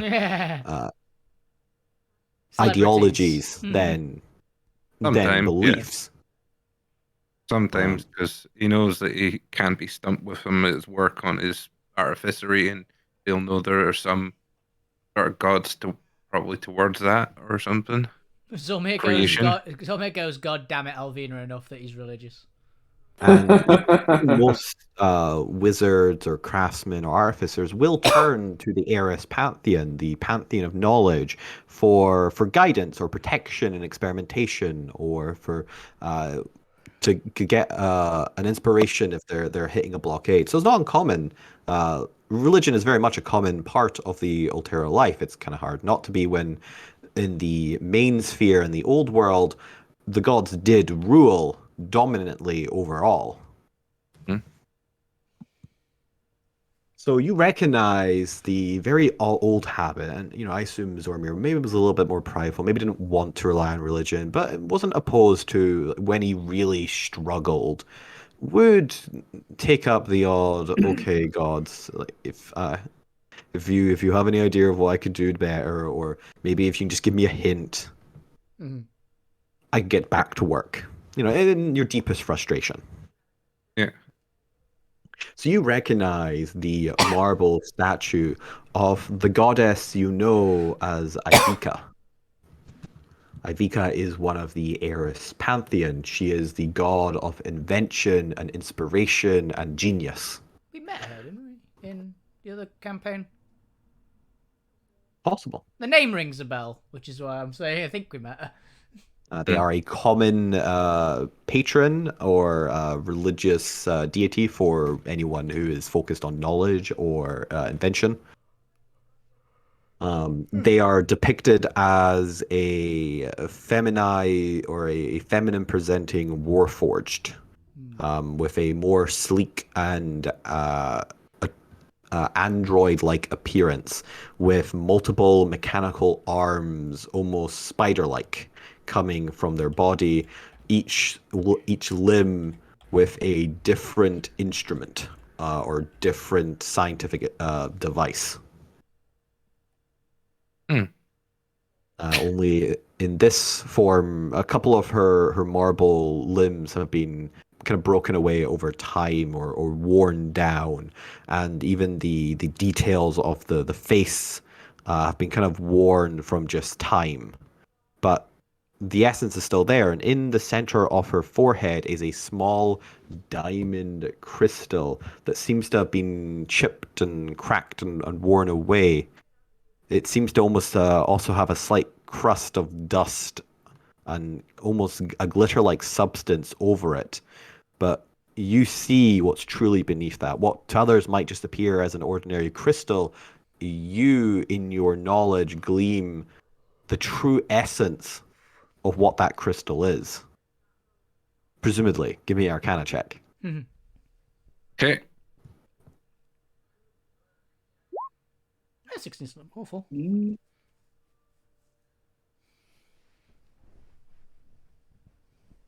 Nice. 16.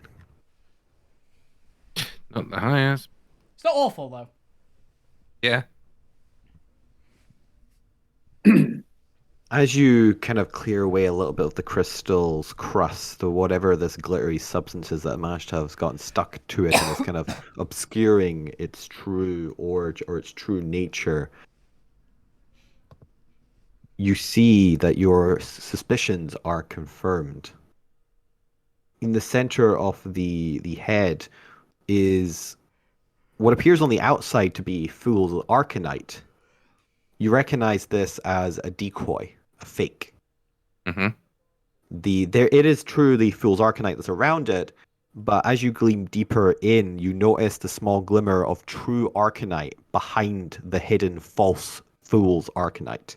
Clearly there to disguise the true value of this statue from those who are not of the most experienced arcanists. One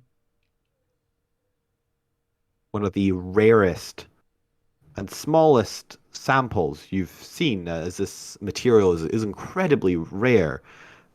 But this statue in its heyday would have been vastly sought over, and in the main sphere, this item would be considered of incredible value. Maybe there's not enough for it to be useful.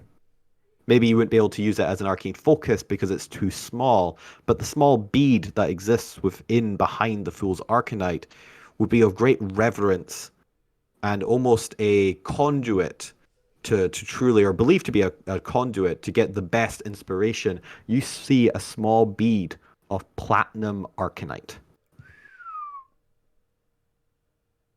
Damn. Mm-hmm. The rarest and most sought after of all the arcanites.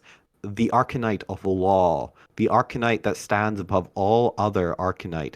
The ability to rewrite the laws of reality. If you had sufficient quantity.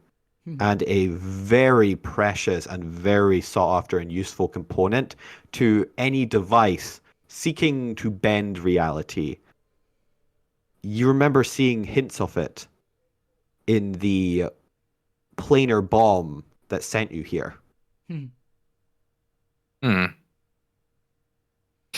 Definitely need this.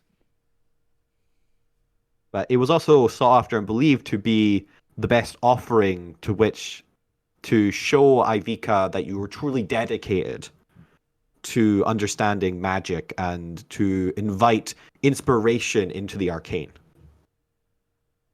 Sweet. I go, Vika, you might be gone in this reality, but you're certainly still giving. We'd actually know if Ivica's An gone, to be honest. Really are still an inspiration. But you pick up the item. What would you like to do? Would you like to purchase it? Yeah, I go over and I hand him the revolver and say, "If Fred." The goblin looks down at the revolver, turns it over and examines it, looks up at you, raises one eyebrow, looks at the item you're holding, and considers you for a second. Can see she's mulling over the trade.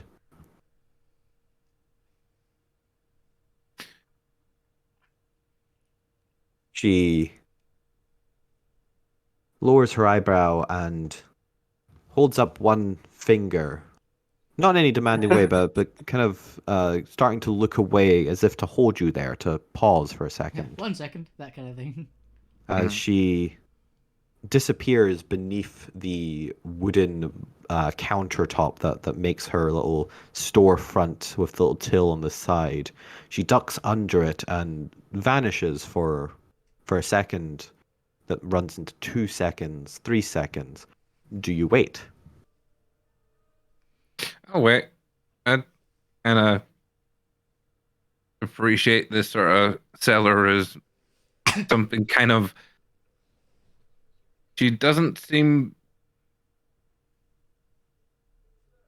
I'm trying to think. She doesn't seem like she's trying to cheat me or anything right now. She actually vaguely knows what she's got here, I think, is the main point of it. Vaguely. She knows what she's doing.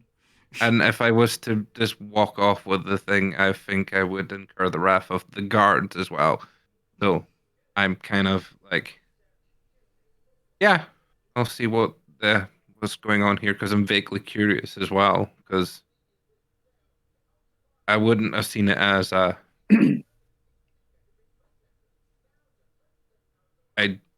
deal's not good enough or something like that. There's something being altered in the deal. Yeah. 1 second, would you be okay adding something, or would you take this as well, kind of thing? Yeah. A minute goes past before she finally returns, popping her head back up over the counter. You're not quite sure if she was under the counter or if maybe she'd vanished somewhere else. It maybe piques your interest. Maybe there's a secret hatch on the counter. Who knows? But she returns in quite a silent manner. You didn't hear any shuffling or anything moving about. You didn't hear any doors open or any hatches. She just disappeared and then suddenly returned. And she holds up to you, glinting in the soft lamplight above you, a platinum coin. A proper platinum coin. It's not arcane in any way. It's made of metal. Mm-hmm. And it's slightly worn and battered with age. There's spots where the glint isn't quite truly there. There's a segment of it where it's almost been rubbed for luck, where it's incredibly shiny and silvery, and that's where most of the glint is coming from. The rest is kind of obscured a little bit with dust and grime. But she hands it over to you. Or she hands it over to you. Thank you. She nods, takes the revolver, and ducks back under the counter. Not to return. Presumably your trade complete. Okay, goodbye. And start walking out and go. It's certainly interesting. You do so. You now have a platinum piece. Not in the same shape as any of your other platinum coins. This one appears to be more almost like a ceremonial disc. As you give it a quick glance or study it, your choice, either way you catch the immediate features of the coin is engraved with a symbol. The symbol of a winged sword. You may do with the coin as you please. I will keep a hold of the coin. No, Alvina.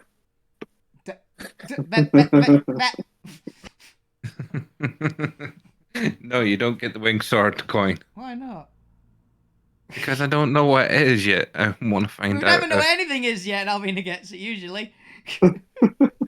I'm gonna show it to Gwent or someone sort of more local who might actually know what this coin represents at some point. Probably the point. Well, Dwight's not going to know what's. Gwent's a cleric. Gwent might know. I was about to say, isn't Gwen the cleric that hates gods and doesn't have religion, though? Yeah, famously bad at religion. Yeah. Yes. That's what I was thinking. Fair, that's fair. But that is Zormir. You've made your trade. You now have your inspiring idol of Ivica, a very ancient artifact in this world. And a very expensive cup holder. You now have a platinum coin with a symbol of a winged sword. And you apparently can have an open invitation to visit the herbalist whenever you'd like. Yep. I don't see any problem with it. I can see a great option there. It's take Lou along with you. With that, would anyone like to do anything before we return to Fukyu and the point? So Lou or Alvina, do you guys want to, or Gwent, since you only went along and tagged along at the shop, would any of you three like to do anything before we switch scenes? Nothing I can think of offhand. I just think Alvina's going to be just Not going, yet, anyway. yep, I look good in this dress. This'll do. Give the pink dust a sniff. See what it is. It's candy floss. It appears to be pink dust. It tickles your nose, but it doesn't seem to have any smell or taste or texture to it. It's not poisonous. Good to know. Might be glitter. You're not entirely sure. Oh, All you know is that it will never Probably leave your glitter. nose. You now have a permanently sparkling nose. Permanently. Yep, because they're Oh, always You're supposed to together. snort it, Gwen. Oh, Lou's going to get this right on his robes, on his lovely black robes. Just as a glitter bomb. Might be They'll alright. look great as they sparkle.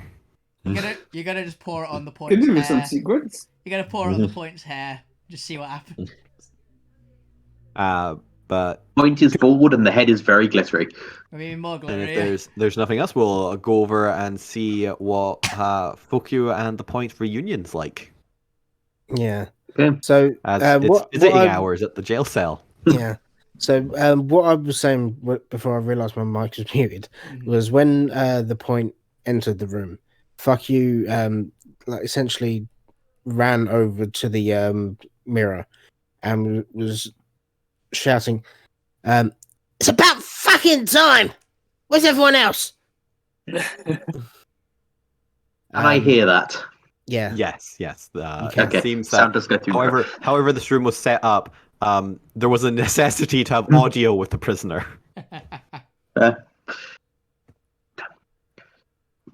Don't close the door.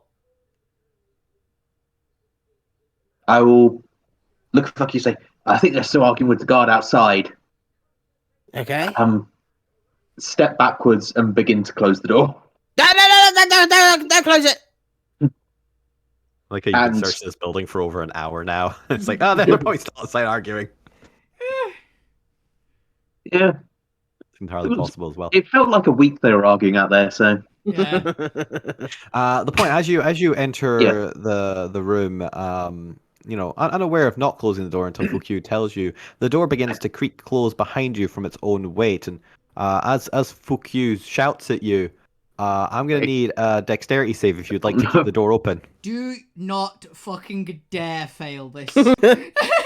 okay, dex You save. just have to turn around and quickly grab a closing door. I'll say it's like a DC 13.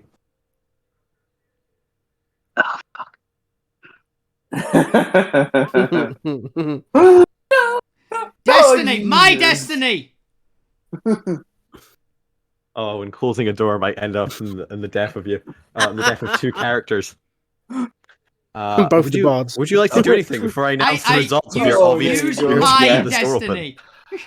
Use the destiny. There to- we fucking go. This is why I saved it. I knew something like this would happen.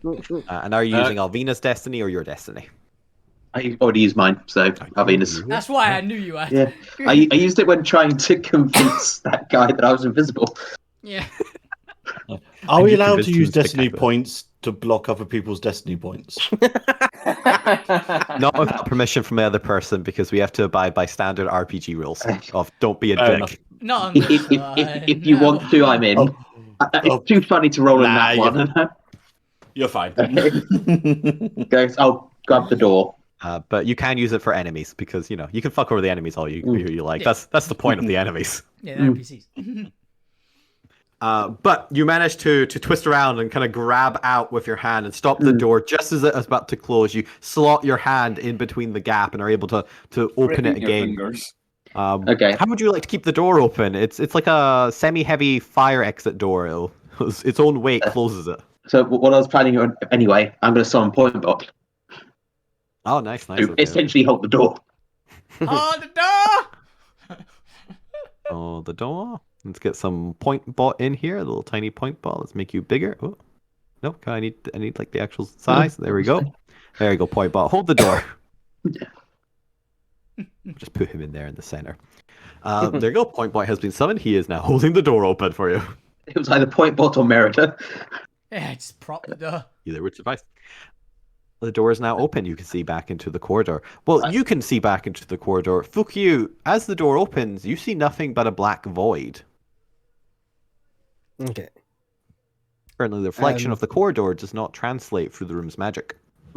Yeah, fuck you's gonna essentially say what's happened over the last few days. Say there's something really fucking creepy in here.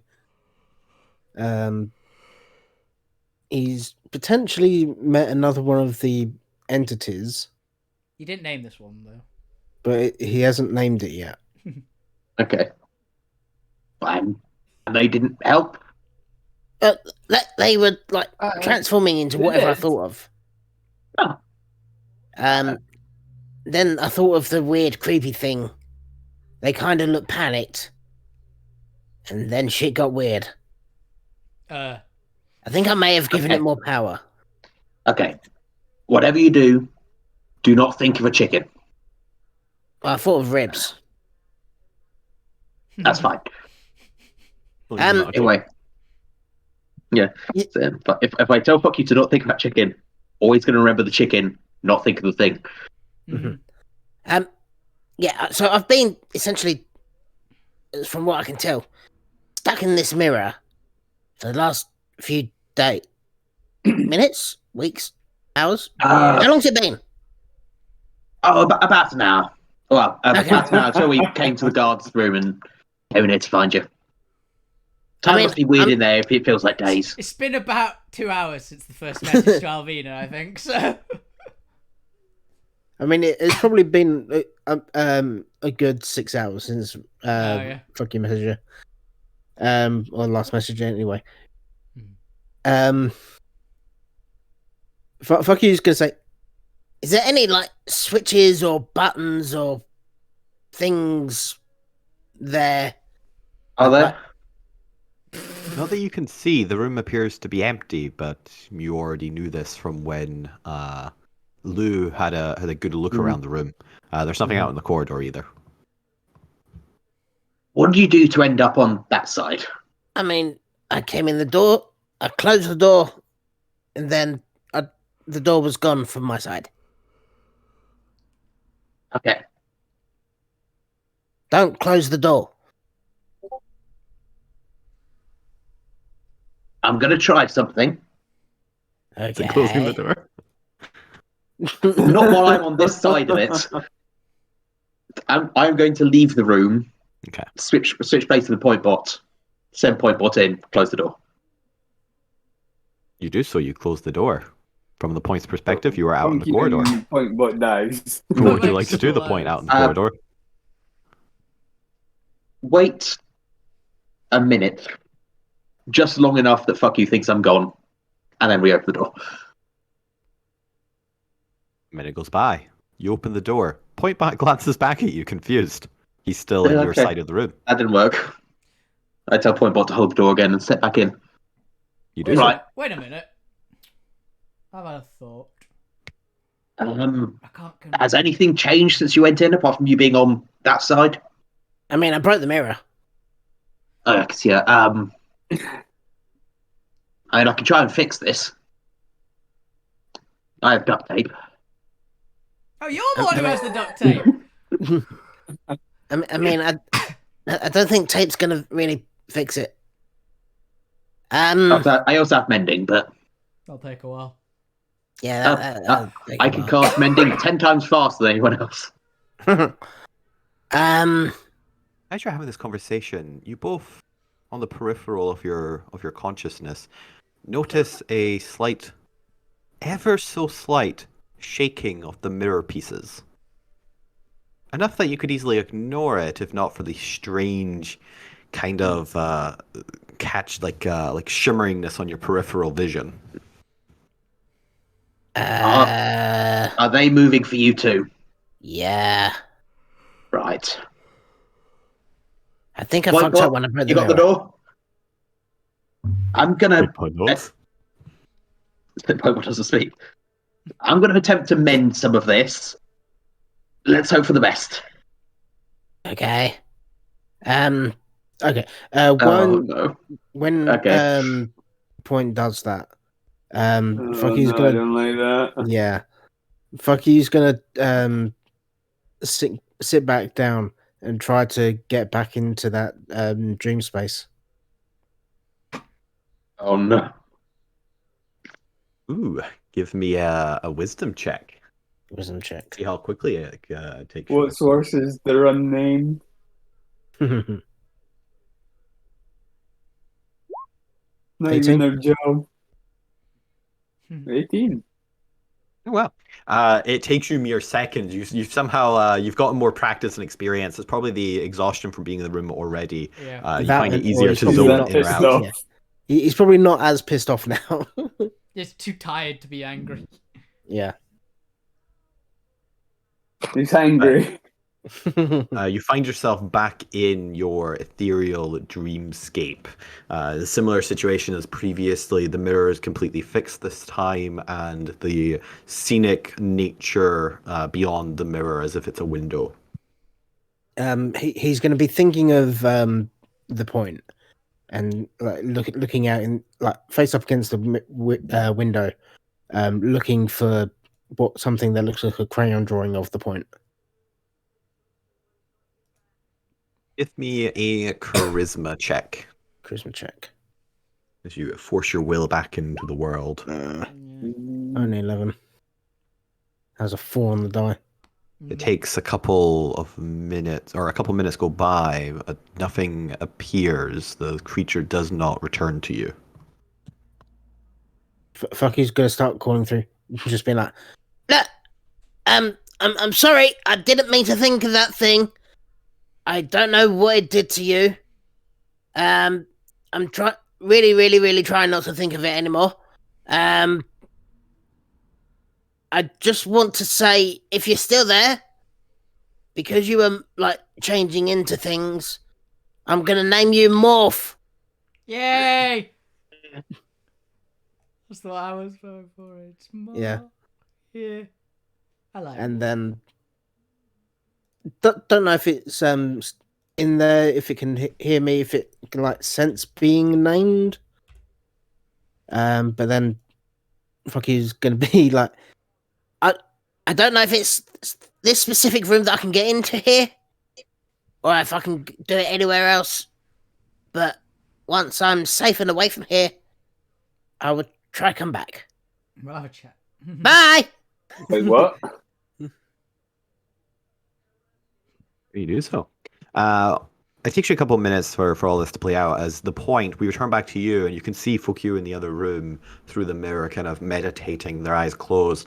But the walls are beginning to shake more and more as just before Fukyu comes back out of it, you notice that your own reflection in the mirror is suddenly grinning at you. Step backwards. That's a bad sign. It follows suit. And then it seems to glance over at Fukyu and duplicates Fukyu. This time next to your own body. Fukyu's image is no longer a reflection. There's now two Fukyus in the room. One where Fukyu previously was, but stepping out of your reflection is a new Fukyu that is kind of glancing you up and down, this twisting grin on Fukyu's face as it considers you. You're not like this. Fuck you. Can you see Yourself? Handsome and ugly over here. Well, fuck you. Come out of the trance at this point. Yes. At this point, you hear the point's question. Fuck you. Like opens his eyes and like looks towards where he was talking. Can he see like another fuck you and point? You can. Yes. Yeah. Only this time, as you open your eyes, it's not simply in the mirror. They're in the room with you. Fuck. As the duplicate fuck you reaches out and in this strange murmuring takes on your voice, and in this high-pitched wailing echo you hear the words directed at the point. Fuck you! As the point, I need you to make me a wisdom saving throw. Versus vicious mockery. Okay. Fine. Oh, of course I roll well on vicious mockery. 16's not bad. Yeah, You it doesn't manage- beat DC though. Ooh. So I say it depends, does it? Is it using fuck you spell DC or a different? It Yeah. does. As the point, you take 16 psychic damage. Ooh. As that's where we're going to roll initiative for fuck you and the point. Fuck you just like looks at him and goes, "That wasn't me." I didn't know it. Whichever one's the real you, do something to yourself that only fuck you would do.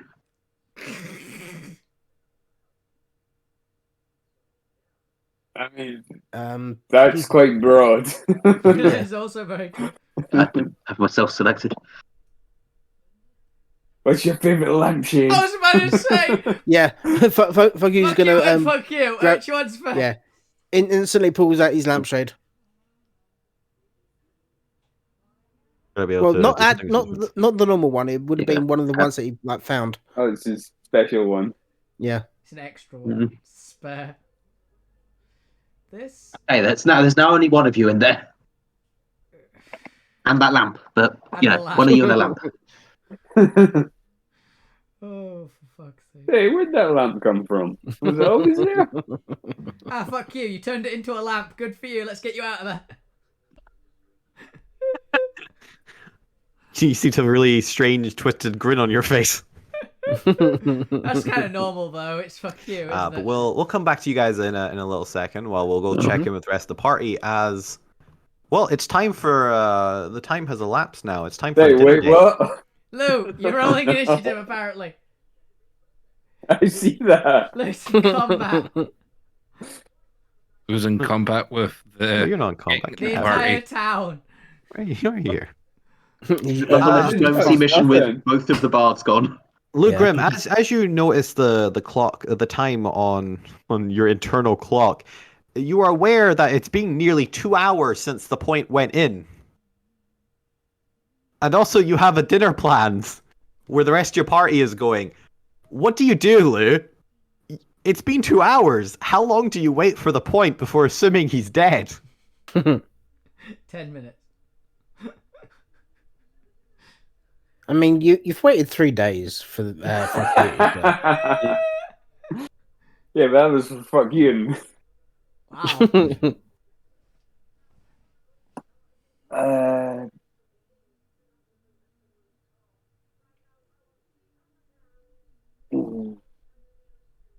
No, I can't do that. I was gonna say like telepath to the point, but he'd be too far away. Fortunately so. So, what do you do, Lou? Mm. Do you join up with the rest of your party for a nice evening?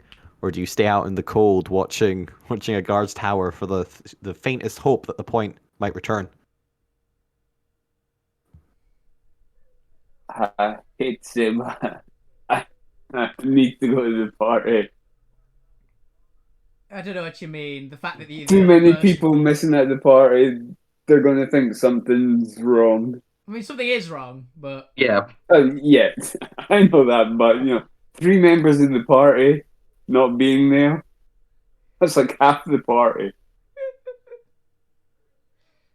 I just assume Alvina's just very much in the knowledge of it's a party. The Point's obviously going to show up to a party, so there's no Yep. concern whatsoever. I was having the debate over the course of the week of would the Point go in and try and say fuck you or focus on going to the party. Yeah, because you did go in, and Alvina's like, well, you can't find the Point, so assume that they've got it in hand. I wasn't expecting the Point to go into the room. I was. No. The door shut. The rest of you arrive at the address upon the invitations that you each got. Each, I assume, looking your finest. Yep, covered in leaves. Wearing my new socks and a pink nose. You find yourself at the entrance of what appears to be a large double-story central tower, very similar to the guards tower, if not bigger and wider. There are banisters of what look to be a symbol of what you assume to be rails on a pink background. Okay. There are administrative and personnel and clerks coming in and out of the building, and the address appears to stipulate almost a conference room style address somewhere within the building. Mm. As you stand there, you find nothing barring your entrance into the building. It appears to be a large, almost like town administrative office or a town hall of some variety. There appears to be rooms leading off with queues for what appears to be regular citizens, kind of in a zigzagging queue structure in various rooms that you pass, with clerks beyond filing various paperwork. Grant, does this coin look As you continue down the very kind of warmly lit passage, there's a clinicalness to it, a very very standard paintings and potted plants, but there's also a hint of warmth in that sort of friendly government office vibe that you'd expect. As you're walking down the very kind of shaggy carpeted corridors. Let's get a round appearance of what everyone's dressed up as. Alvina, describe to us your dress. Alvina is literally dressed the same as she normally is, but she is wearing basically a massive amount of just bright pink leaves in the pretty much form of a, dress. So it goes from, properly shoulders to, about halfway down her knees. And it's just I can just see entirely Alvina and just cherry blossom. pretty much that, but an entire outfit made of cherry blossoms, basically. Yeah, that's what I mean. Yeah. The whole outfit is cherry blossom. It's Is what I'm remarkably well imagining. put together, given the time frame upon which this was made. But it is quite stable, and you think it would even stand up to, a modicum of combat. Mhm. Maybe don't go jumping in lava with it, but it's pretty sturdy. Yeah. Zormir, what about yourself? Spider underwear repairs itself. same as usually do, but I probably shined up the armor a little bit. You've got a bow tie on the suit, on your suit of armor. It's what I'm imagining. You get a pristine shine, and it reflects with a hint of nobility to it as you strut down the corridor. I mean, I'm always wearing my finest. Always wearing your finest. Accountable.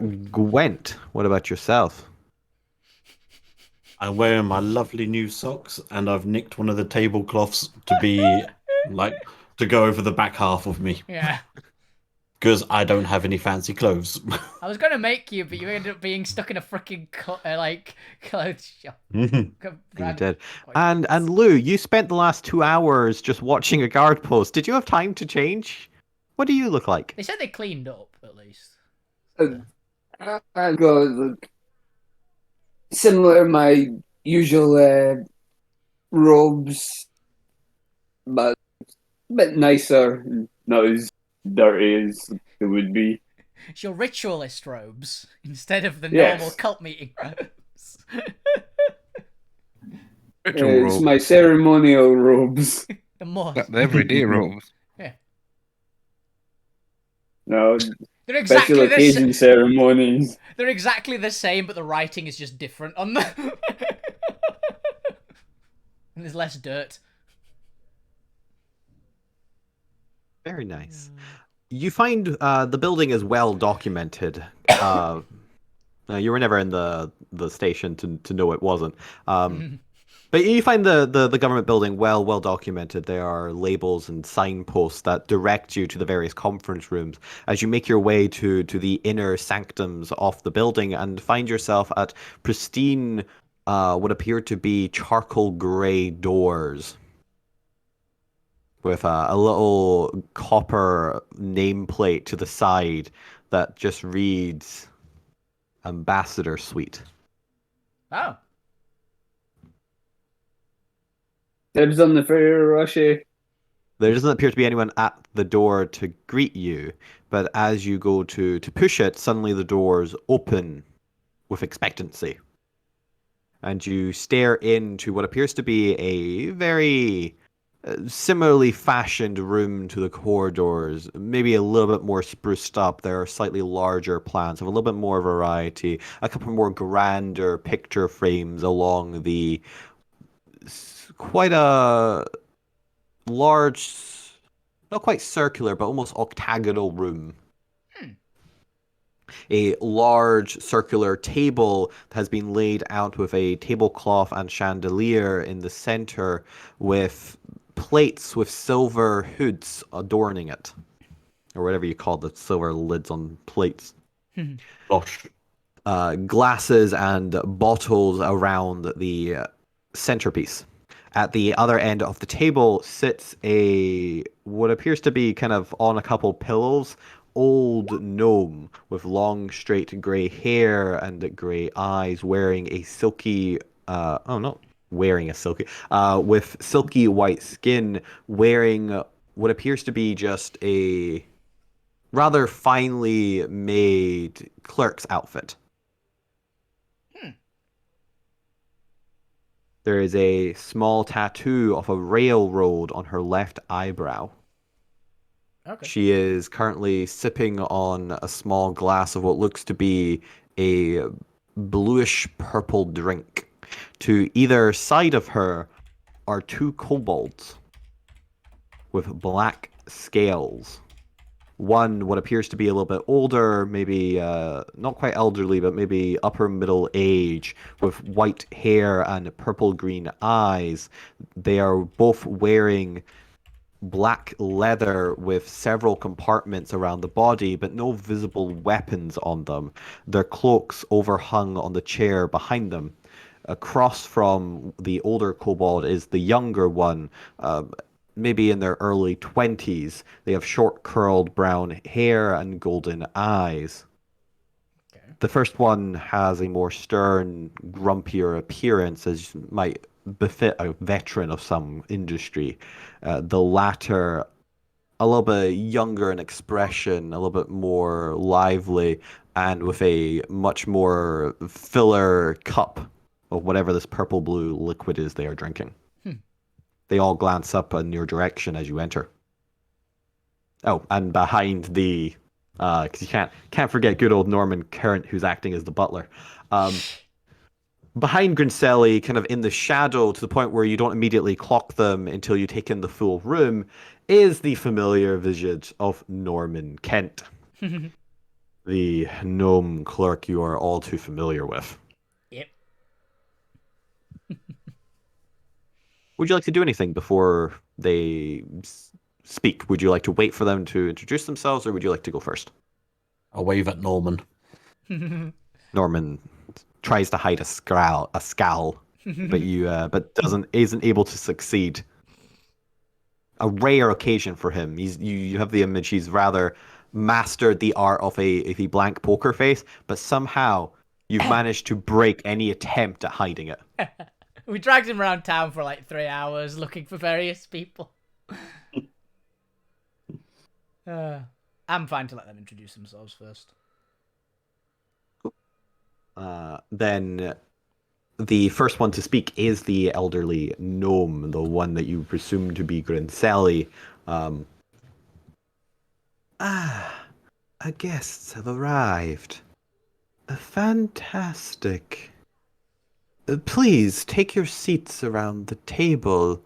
And you can see there is space enough for Chris does some mental math. 6 of you. Oh, you seem to be missing 2 of your number. I hope nothing's wrong has happened. Actually, no, she wouldn't wear it that way. I see you're missing 1 of your number. I don't suppose anything's happened to... I believe they were called The Point? No idea. Actually, Must be having problems picking they'll- out the.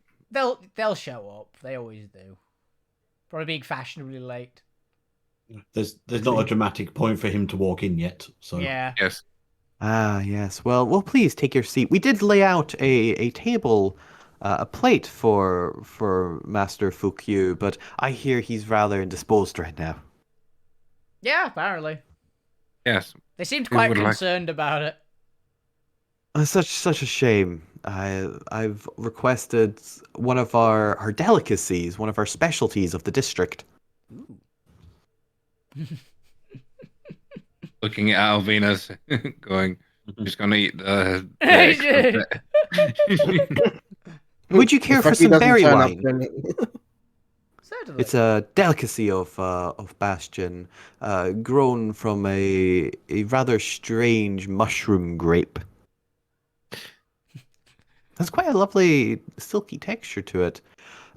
Norman, would you serve our guests? I respectfully decline. I find talking business and is better done on a silverhead. It's fine, I'll drink his. Just make sure it's in this glass. Ah. Brent has grabbed a glass as well and just right up to Norman. Mine's my magic sobriety glass. So- I was gonna say, I thought Gwen would have just taken the whole bottle. I can Oh, see Gwen's where getting the sloshed. sensibilities of a mean. leader are in the group already. You see Norman very begrudgingly pour wine for Alvina and Gwent. Let's see how well does he compose himself. I have the most shit-eating grin on my face looking towards him, by the way, so... Oh, probably look badly. at that master of composure. Thoughts go through his head. He does not act on said thoughts. It'd be unbecoming in the Yes. presence of his master. He spills drink on us, gets fire punched through wall. In his head, like your several suit, scenarios are Norman. playing out. Quickly, Norman, your some suit looks poison nice. with the It's drinks. good. There's Tasha. While while you settle in with a little bit of drinks before she begins the introductions of her 2 other guests, we switch back to the deadly scenario that is Fukyu and the Point fighting a Doppelfukyu. As Fukyu, it is your turn. Doppelfukyu seems to have attacked the reflection of the Point, but is in the room with you. What would you like to do?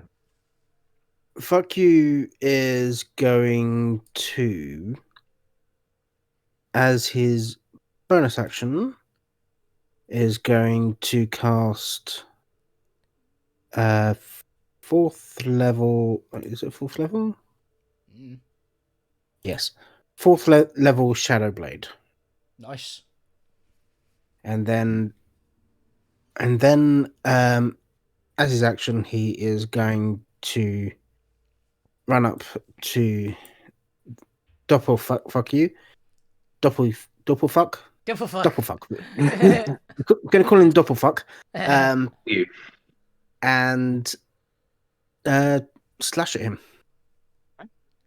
Go ahead and make your attacks. for an attack of. He does use Dex, thankfully. Oh, Or not. it didn't actually make the attack. It just does damage. No, but you do 17 No, why is- psychic. Why isn't it actually doing the attack? 13. It misses my spell DC. So It's not a spell attack, it's a Dex attack. is it not a spell attack? No, it's actually summons a weapon. Uh, It might have generally the same attack roll as your rapier, I think. my rapier is a +8. It's a +1, sorry. I was going to say. +8 rapier. So I'll just use my dagger attack die then. Oh, that's a bit better. 18, that passes my DC. It passes the double flux DC as well. Nice. How did you manage to do it? So if we do me to reroll damage or just go with the first one? Let's just go with the first one. First one. And I am also gonna use a bardic inspiration and chuck in a psychic blade. Ooh, nice. Go for it. And that does an extra 21 damage. 21. Ooh. Oh, 21. Bardic Smite. Live. What's that? As your 38? dagger slices through the Doppelfolk, it's not entirely solid. It's almost viscous in nature, like a little bit more denser than a jelly. But you do find that the creature screams out in pain as your damage has successfully hit it and inflicted damage upon it. So Not that any was, more, not any less than you'd expect. Yeah, so that was 21 psychic damage and 17 psychic damage. and yeah, 17 psychic damage with the Shadow Blade. Shadow Blade, yeah. It takes And the full amount of damage. Hell yeah. Yeah, and I know I'm not immune to psychic, so it shouldn't be. Who knows how much of your stats it takes. Yeah. Is there anything else you'd like to do for your turn? So I'm. If you got anything else you can do. I mean, I've already used my bonus action, so I can't disengage. Can I disengage? You can walk I think away. that's- You've done action, Yeah. bonus action things. You can just Yeah, movement. you've Yeah. used some movement, but you can just walk away and hope he doesn't stab you. Yeah. So yeah, fuck you's gonna like jump 10 foot back. You do so. The creature does not react. Cool. Doesn't react. Okay. At the point, it is your turn. What would you like to do? First up, are those stools attached to the floor? They are not. Okay, I'm going to go run over. Oh, hang on. I'm going to see if I've got enough movement to do this. To run over. Okay, I don't quite have enough movement. I'm going to run over and grab a stool and start running towards the door. You could use your action to dash, Yeah. unless you wanted to do something with it. So what I'm going to do with it is jam it in the door. Yeah. No, I mean, do something with your action, I meant. Oh, I was just going to cast Shatter, but I can save that. So, run down, jam that in the door. Yeah. I don't drag the circle. Give me the damn circle. Then, Why don't you let me drag the circle? Wrong layer, maybe? Or yeah. using the wrong tool? I can resize Ooh. it. There we go. It technically counts as moving it. Yeah. Teleworks. We're gonna resize move it. Okay, it's jammed in the door at the point. Did you have to dash for that? I did have to dash for that. Anything we want to do with your bonus action? On my bonus action, clean action to summon Merida. I'll go 10 feet back here. Just stand next to the table. Ready to the next Do you not stool. I was gonna say, do you not use a bonus action to instruct point bot with anything? Oh, yeah. Dance. Oh, yeah, I can do that for free, yeah. But the thing is, it's on your side of the mirror. Mm. I'm going to instruct point bot to join me next on this table. And that's it. I can't do anything else. All right, then, as we go to Doppelfolk. Doppelganger. No thanks. Clear that. Don't care about that. Okie dokie. Oh, interesting. Yeah, that's what I was wondering. Yeah, the stool is holding the door. And the still's keeping the door open. Yeah. Alrighty then. Doppelfolk is going to reach out there. Actually, Fokyu, how do you cast spells? Angrily. Yeah, depending on what it is. Like if it needs materials, he would need to use his loot. Otherwise, if it's just verbal and somatic, he would essentially, like, yeah, do like hand wavies and speak. Usually, the hand wavies tend to be like giving the wanker sign or middle finger or anything Think like yob, basically, right? that. Yeah. Double Fukyu stretches out their hands towards the point's reflection and flips them the bird as they cast Synaptic Static. Oh no. Ooh, I Give don't me know an that. intelligence saving throw. Brain lightning. Fingers crossed. Oh no. 13. Oh shit. 13 doesn't quite succeed as you take 26 psychic damage. 6, okay. And on a failed save, the target has muddled thoughts for 1 minute. During that time, it rolls a d6 and subtracts the number rolled from all of its attack rolls and ability checks, as well as its constitution saving throw to maintain concentration. The target can make an intelligence saving throw at the end of each of its turn, ending the effect of itself on a success. Okay, point bot is a concentration spell, so I'm going to need to do that. Hilariously, it is also an area of a spect spell. I can actually target the point box too. Can the point box take psychic damage? Time to check. I don't actually know. That's a good Yeah, question. condition immunities. Yeah, it can take psychic damage. It's only immune to conditions. Only immune to conditions. I need an intelligence saving throw from it as well. Okay. Thank fuck that you put the stool in the door. Plus Is 2. what I'm saying. Yep.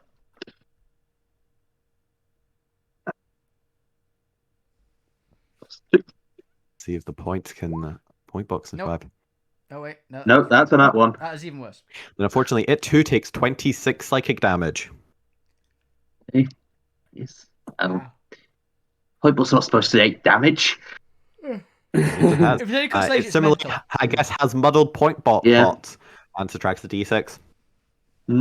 Okay. He's got a bit of a short circuit. But that is double Fukyu's turn. Fukyu, it is now your turn. Okay. Seeing it essentially, I'm sure that was one of my spells, wasn't it?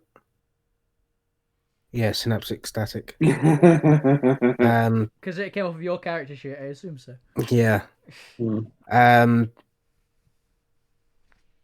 Seeing that it's essentially casting my spells, fuck you is going to do the same to it.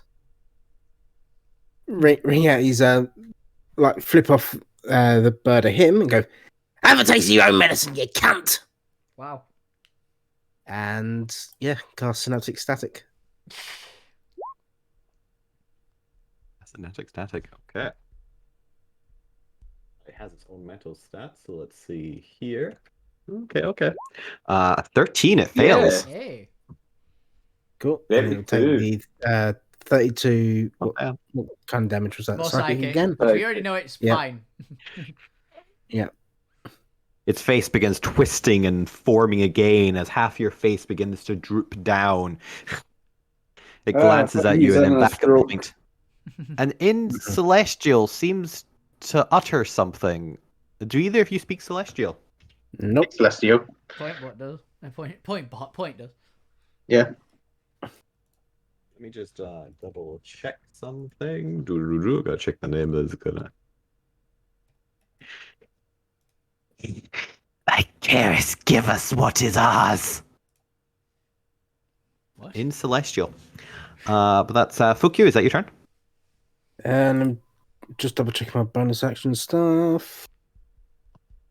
Can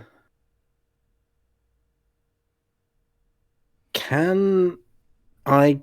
No, I wanted to save my inspirations for psychic blades if I need them for the time being.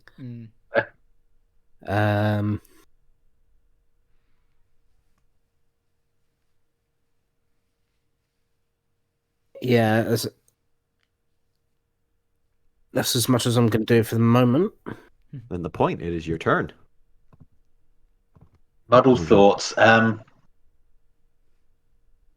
Give us what is ours. What?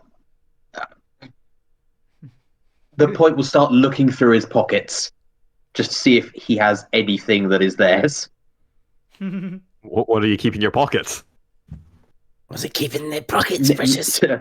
knickknacks, and I doubt anything that would be theirs. Like money, just the meaningful vial of Signed honey. pictures. Screwdriver. There's a harmonica in there. Yeah. Just some castanets, a full-on pair of maracas. Screwdriver, a few nuts. So both kinds. So I've got a crossbow in there for some reason. Yeah. So nothing that relevant. The I remains think. of your lunch as well. Yeah. Do you there's nothing have else. a bag of holding on you, or do you keep all your larger items back on the ship? I keep my larger items either as part of Merida or on the ship. Yeah, fuck you, the one with the bag of holding. If it's just a quick through, just regular pockets, then that'll be an object interaction. Only a bag of holding requires an action to dive into. I'll probably tell. Also, I'll tell Pointbot to get them, but Pointbot having muddled thoughts, I'll let you decide what get them means for Pointbot. What is Pointbot's main attack? It's a punch. Pointbot is currently in metal mode, so I think it's just punching. I guess he goes up to the mirror slam. and tries to punch the reflection of Doppel. Fuck you. Okay. I will. Is that like 10, 20, 30? I guess he dashes. Okay. So yeah, he doesn't even get an attack. He dashes up to the mirror, ready to like throw a haymaker at the mirror. But the point is that your turn. That's my turn. Alrighty then. It's Doppel fuck you's turn, and he's looking pretty angry. He keeps glancing over at fuck you.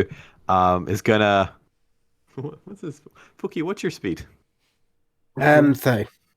Oh, he also needs to actually mimic where the point is as well. So he's gonna move back. 'Cause he's supposed to be following the point in like mirror reflection. Okay. I'm standing on the table. Let's you know what? Let's go with Shadow Blades as well because why not? What did you do? Your dagger attack? Yeah, I use my dagger attack for it. Okay, it's just a dex attack basically. Dagger attack for 26 Ooh. on the point. I think that hits. On the point. Yeah. On the point. That hits. Yep.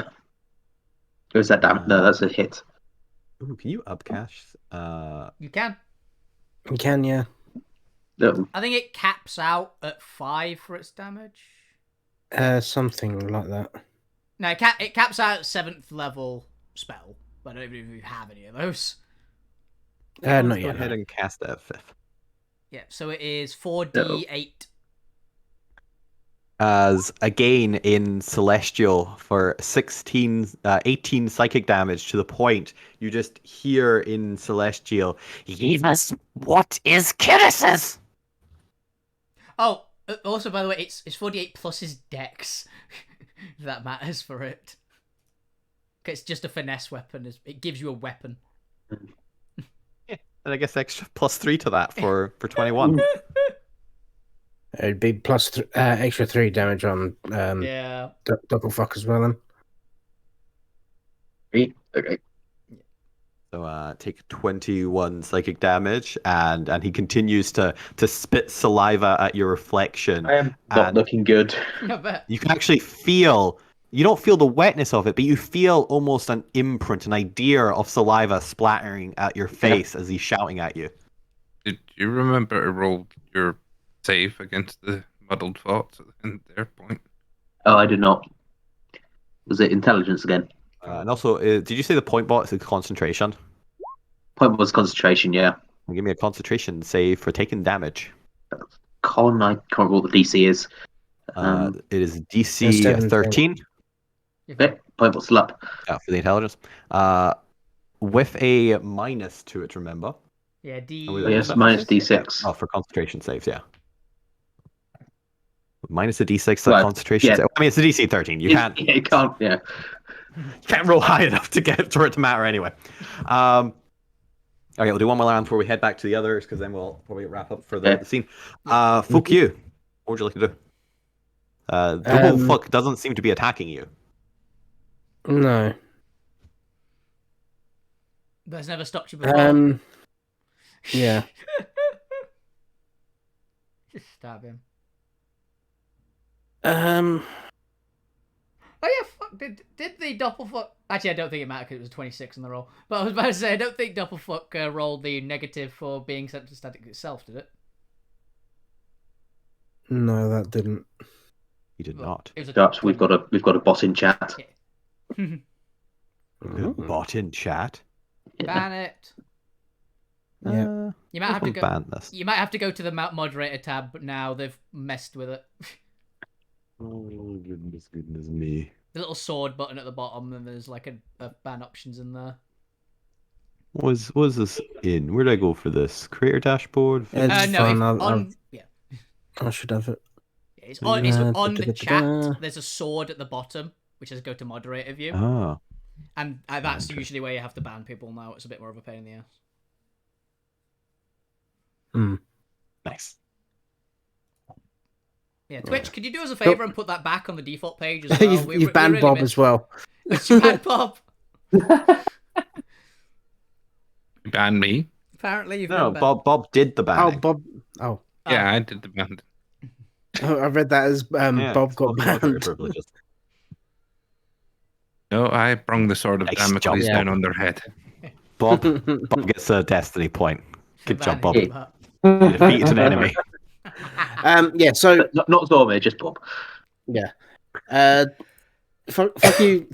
Realizing that it's not actually attacked him; it's been attacking the point. Is gonna double flip off the thing and cast polymorph at him. Ooh. So that is a DC 17, and gonna turn him into a snail if it works, if it succeeds. because it's You shape- feel like it should succeed, and for a second you see its form shifting before it shimmers back into Fukyu. It seems to be unaffected by abilities or spells that would affect its shape. Yeah, it's a shape. Yeah. It's a shape changer. It's like does not work on shape changes. Yeah, I remember that as soon as I did Yeah. it. But fuck it, the minute is probably so tired he doesn't remember things like that. It's a go-to, isn't it? Yeah. In that case, fuck you's going to turn to the point and say, "Leave the room." Just It's This is my- following you. Leave. When it's my turn, I It's your turn. What would you like to do? I would like to go to the door, stand in the doorway, and just yell at it in Celestial. What belongs to Christmas? Yes. Christ. What belongs to Christ? Here we go. Kitty. Chris. It glances from Fukyu back at you. The last child. Okay. You're gonna have to be more specific here, and please stop trying to kill me. I'm the part party bard. doing I am going to ready an action of stepping out the door if it attempts to attack me. That's fair. Do you do anything with point bot? Oh, yeah, Pointbot's doing. I'm just going to leave Pointbot to keep attacking the Mirror. that. He has no ranged attacks, so keep attacking. Fair enough. Point does. It is Doppelfuck's turn, and it attempts to move back towards the door, where you are, and lashes out with an attack of some variety that doesn't matter because you'll leave the room. Yeah. Okay.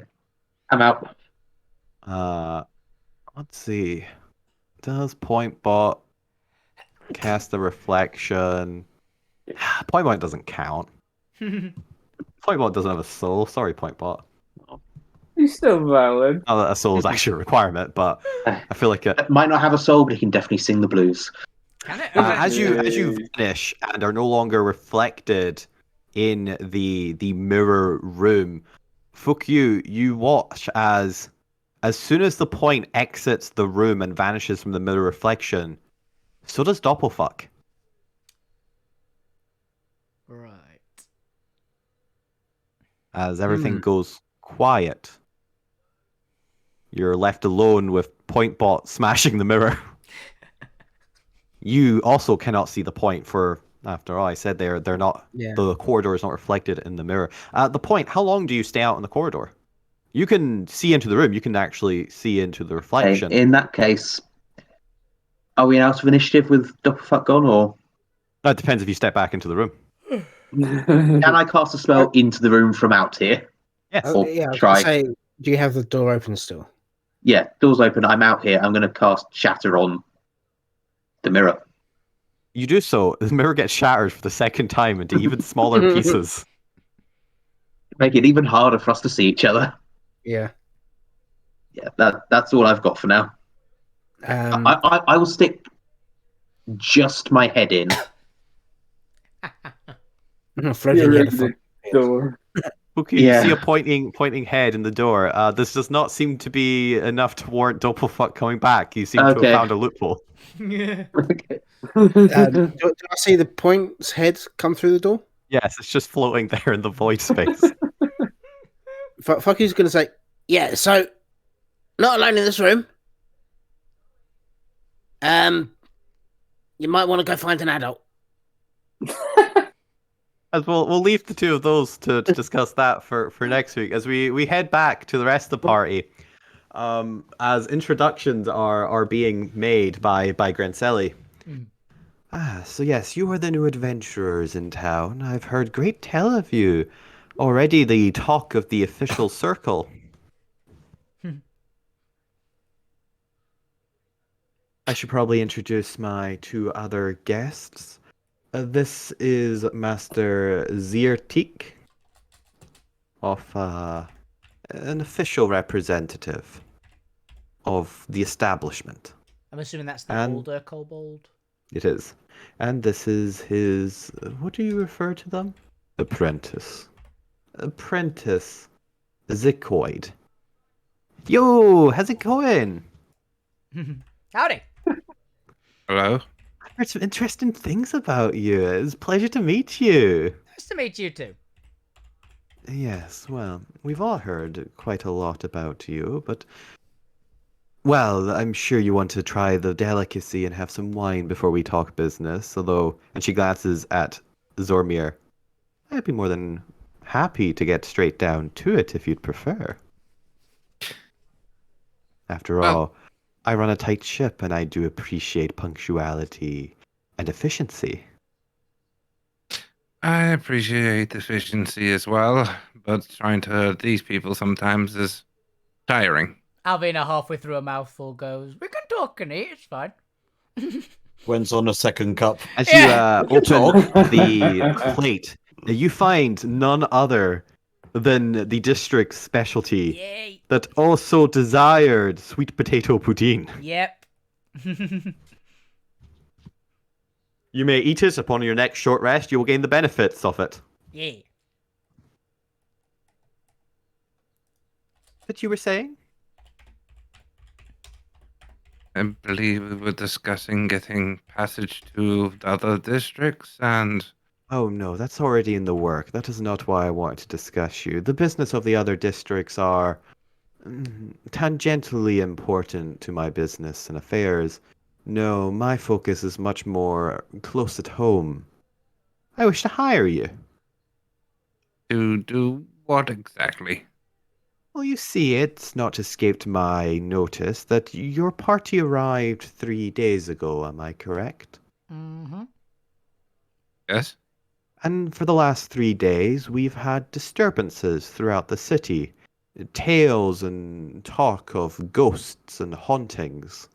A creature in the mirrors. Alvina, like, twists her head slightly to be a little more coherent into this conversation. Just slightly. Shouldn't Hidden say anything. mirrors? Now, a more paranoid leader might assume that the two are connected. That either you release this monster upon the town, or it has followed you here. Now, I'm a very benevolent and, well, I deal with many types, and I like to think I have an open mind. That maybe it's a coincidence and this creature's arrival is unrelated to your party. Did anyone bring anything strange with us? Nothing like Other that. than- Nothing like that. I look at Lou.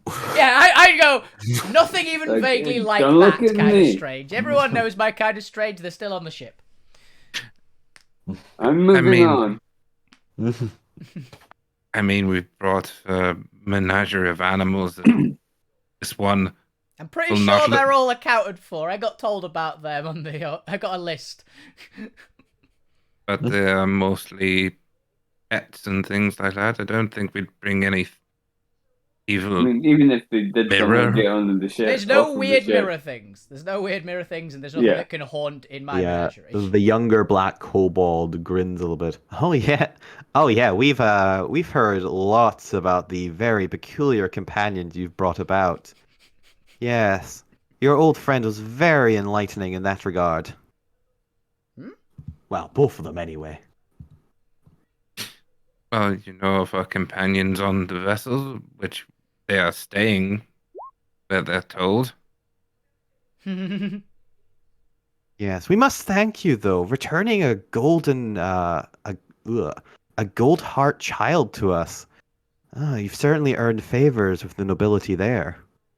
Thanks, a gold art child. But anyway, I can already see old Grumps over here giving me the stink eye, so I better shut up now. Hmm. Yes, anyway, as we were discussing, let me make my position clear. I always find honesty is a great recipe for avoiding problems in the future. My main goal as union leader is the efficient running of the docks to make sure that the vital infrastructure that resources the rest of Bastion, the efforts and the lives of everyone here remains running in the most optimal way. As you can imagine, we're very strict about any disturbances that may cause problems for either the workers or for the infrastructure itself. Should this ghost, however it has arrived in the city, were to stop causing problems, the Union would look very favorably upon anyone responsible for ridding us of this plight, irregardless of any role they may have been involved in with its arrival. Now, of And course, what- you will be compensated should you accept the quest. I can offer both monetary and favoritism, shall we say, or at least a fondness in return. I always find it's good to have friends among the Union. Alvina's got a grin as much as she can while eating. Well, I am trying to garner favor with more people and strengthen the We like What? friends. make stronger allies and acquaintances in all aspects of this.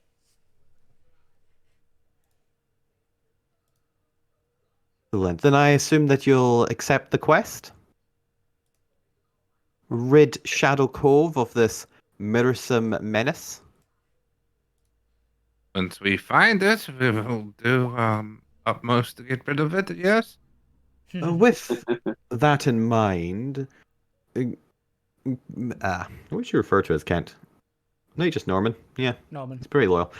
Norman has pieced together a list of residences and areas in which the disturbances were reported to begin your investigation and tracking down what this creature is up to. It hasn't hurt anyone insofar as it's mostly spooked people, but, well, rather not risk it escalating, shall we, when there is no need to. If you can maybe find out what the creature wants, you may have a better idea of how to remove the city off it. Out of curiosity, I believe, fuck you said, there's this weird grinning ghost thing, right? Yes. Yeah. Yeah. I'm just gonna go, out of curiosity, any of the people who've seen it, they haven't mentioned it grinning, have they? Like, weirdly Oh, yes, it's grinning? been quite the spectre. I hear it torments people's reflections. It's even used their own reflection to shift things about the room as if searching for something. Okay. Occasionally it will speak these high-notes messages that unfortunately no one's been able to decipher. We think it may be celestial, but no one at the scene of these instances have ever spoken it.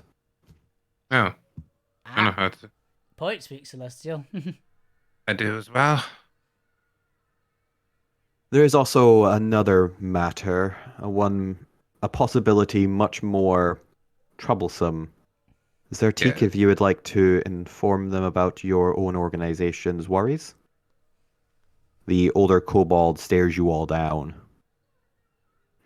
I stare back. Either I'll way, The do. fact that this creature has been said to speak celestial and the manner in which it is moving about the city gives us pause and concern for potential espionage considerations.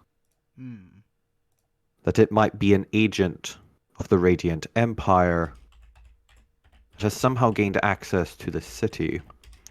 The fact that it is only appearing in mirror suggests it may be traveling via a subplane, demiplane, or other reality, and might be avoiding the city's natural defenses that would prevent or at least discourage agents of foreign factions gaining knowledge and access to, as you can imagine, our most prized secret, the location of Bastion.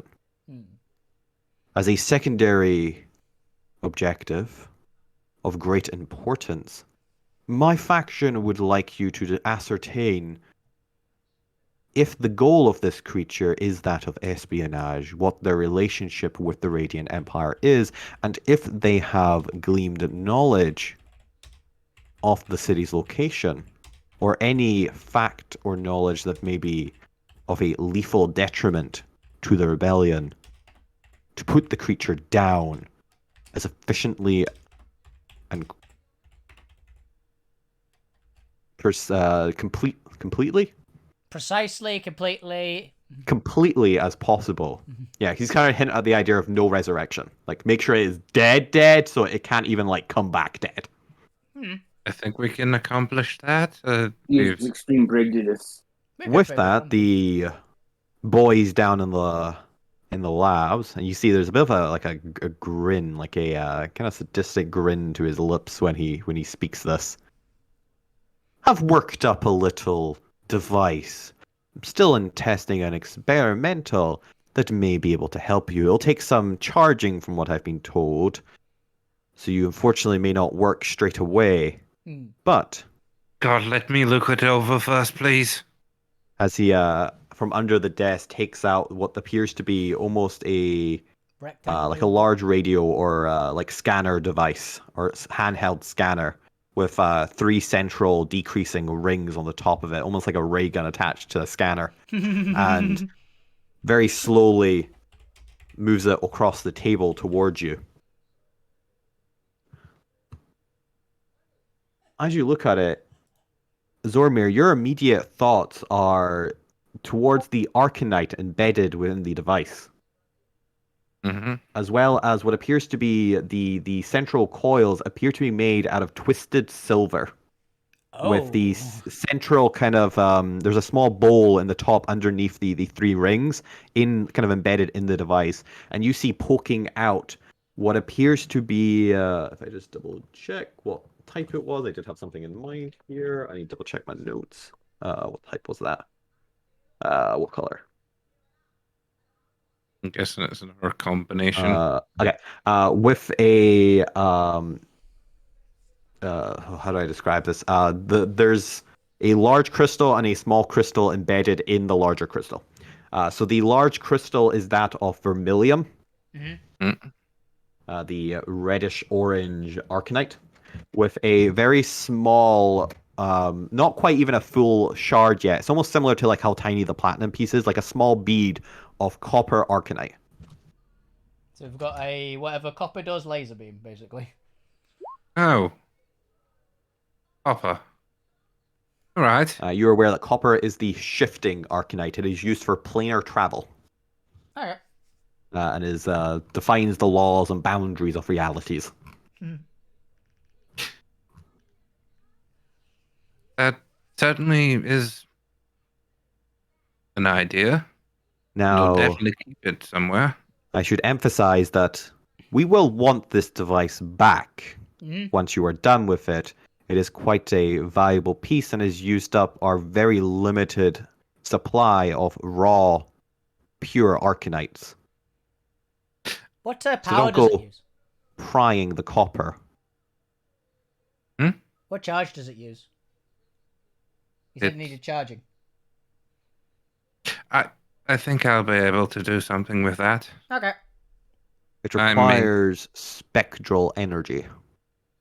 In theory, if you manage to find the specter haunting the mirrors and keep it in proximity to the creature, it should charge it itself and allow you to mimic the creature's power and transport in and out of the mirror dimension. Okay. I suppose I don't think I can bolster it with my batteries. Maybe? No?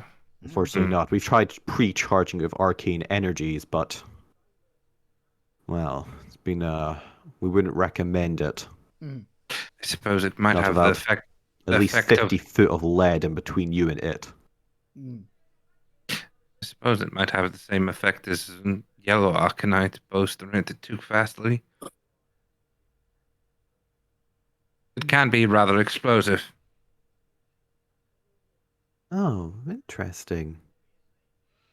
I bet the boys over in the science district would find you rather fascinating. What was it? Zormir, what was your suffix? Was it professor? Doctor. Doctor? Yes, Doctor. doctor, wasn't it? Dr. Zormir? Yes, But I do. well, that would require you to have your passport and also a license to the science ward, which I'm sure my contacts in the science union could potentially procure. I certainly find it very interesting your uses of this vermilion arcanite along with the copper. Yes, well, the older one kind of gleams at you, and you can see the younger one kind of snickering, kind of trying to hide a laugh. We're very Industrious. we're a very industrial faction. I could probably teach you a few things. But I'm just gonna kick Zomir's shin briefly. Like, absentmindedly. sorry, Kick him again. Unfortunately, I don't think you'd have the stomach to join us. stomach. Yes, anyway. Ethics are such a problem.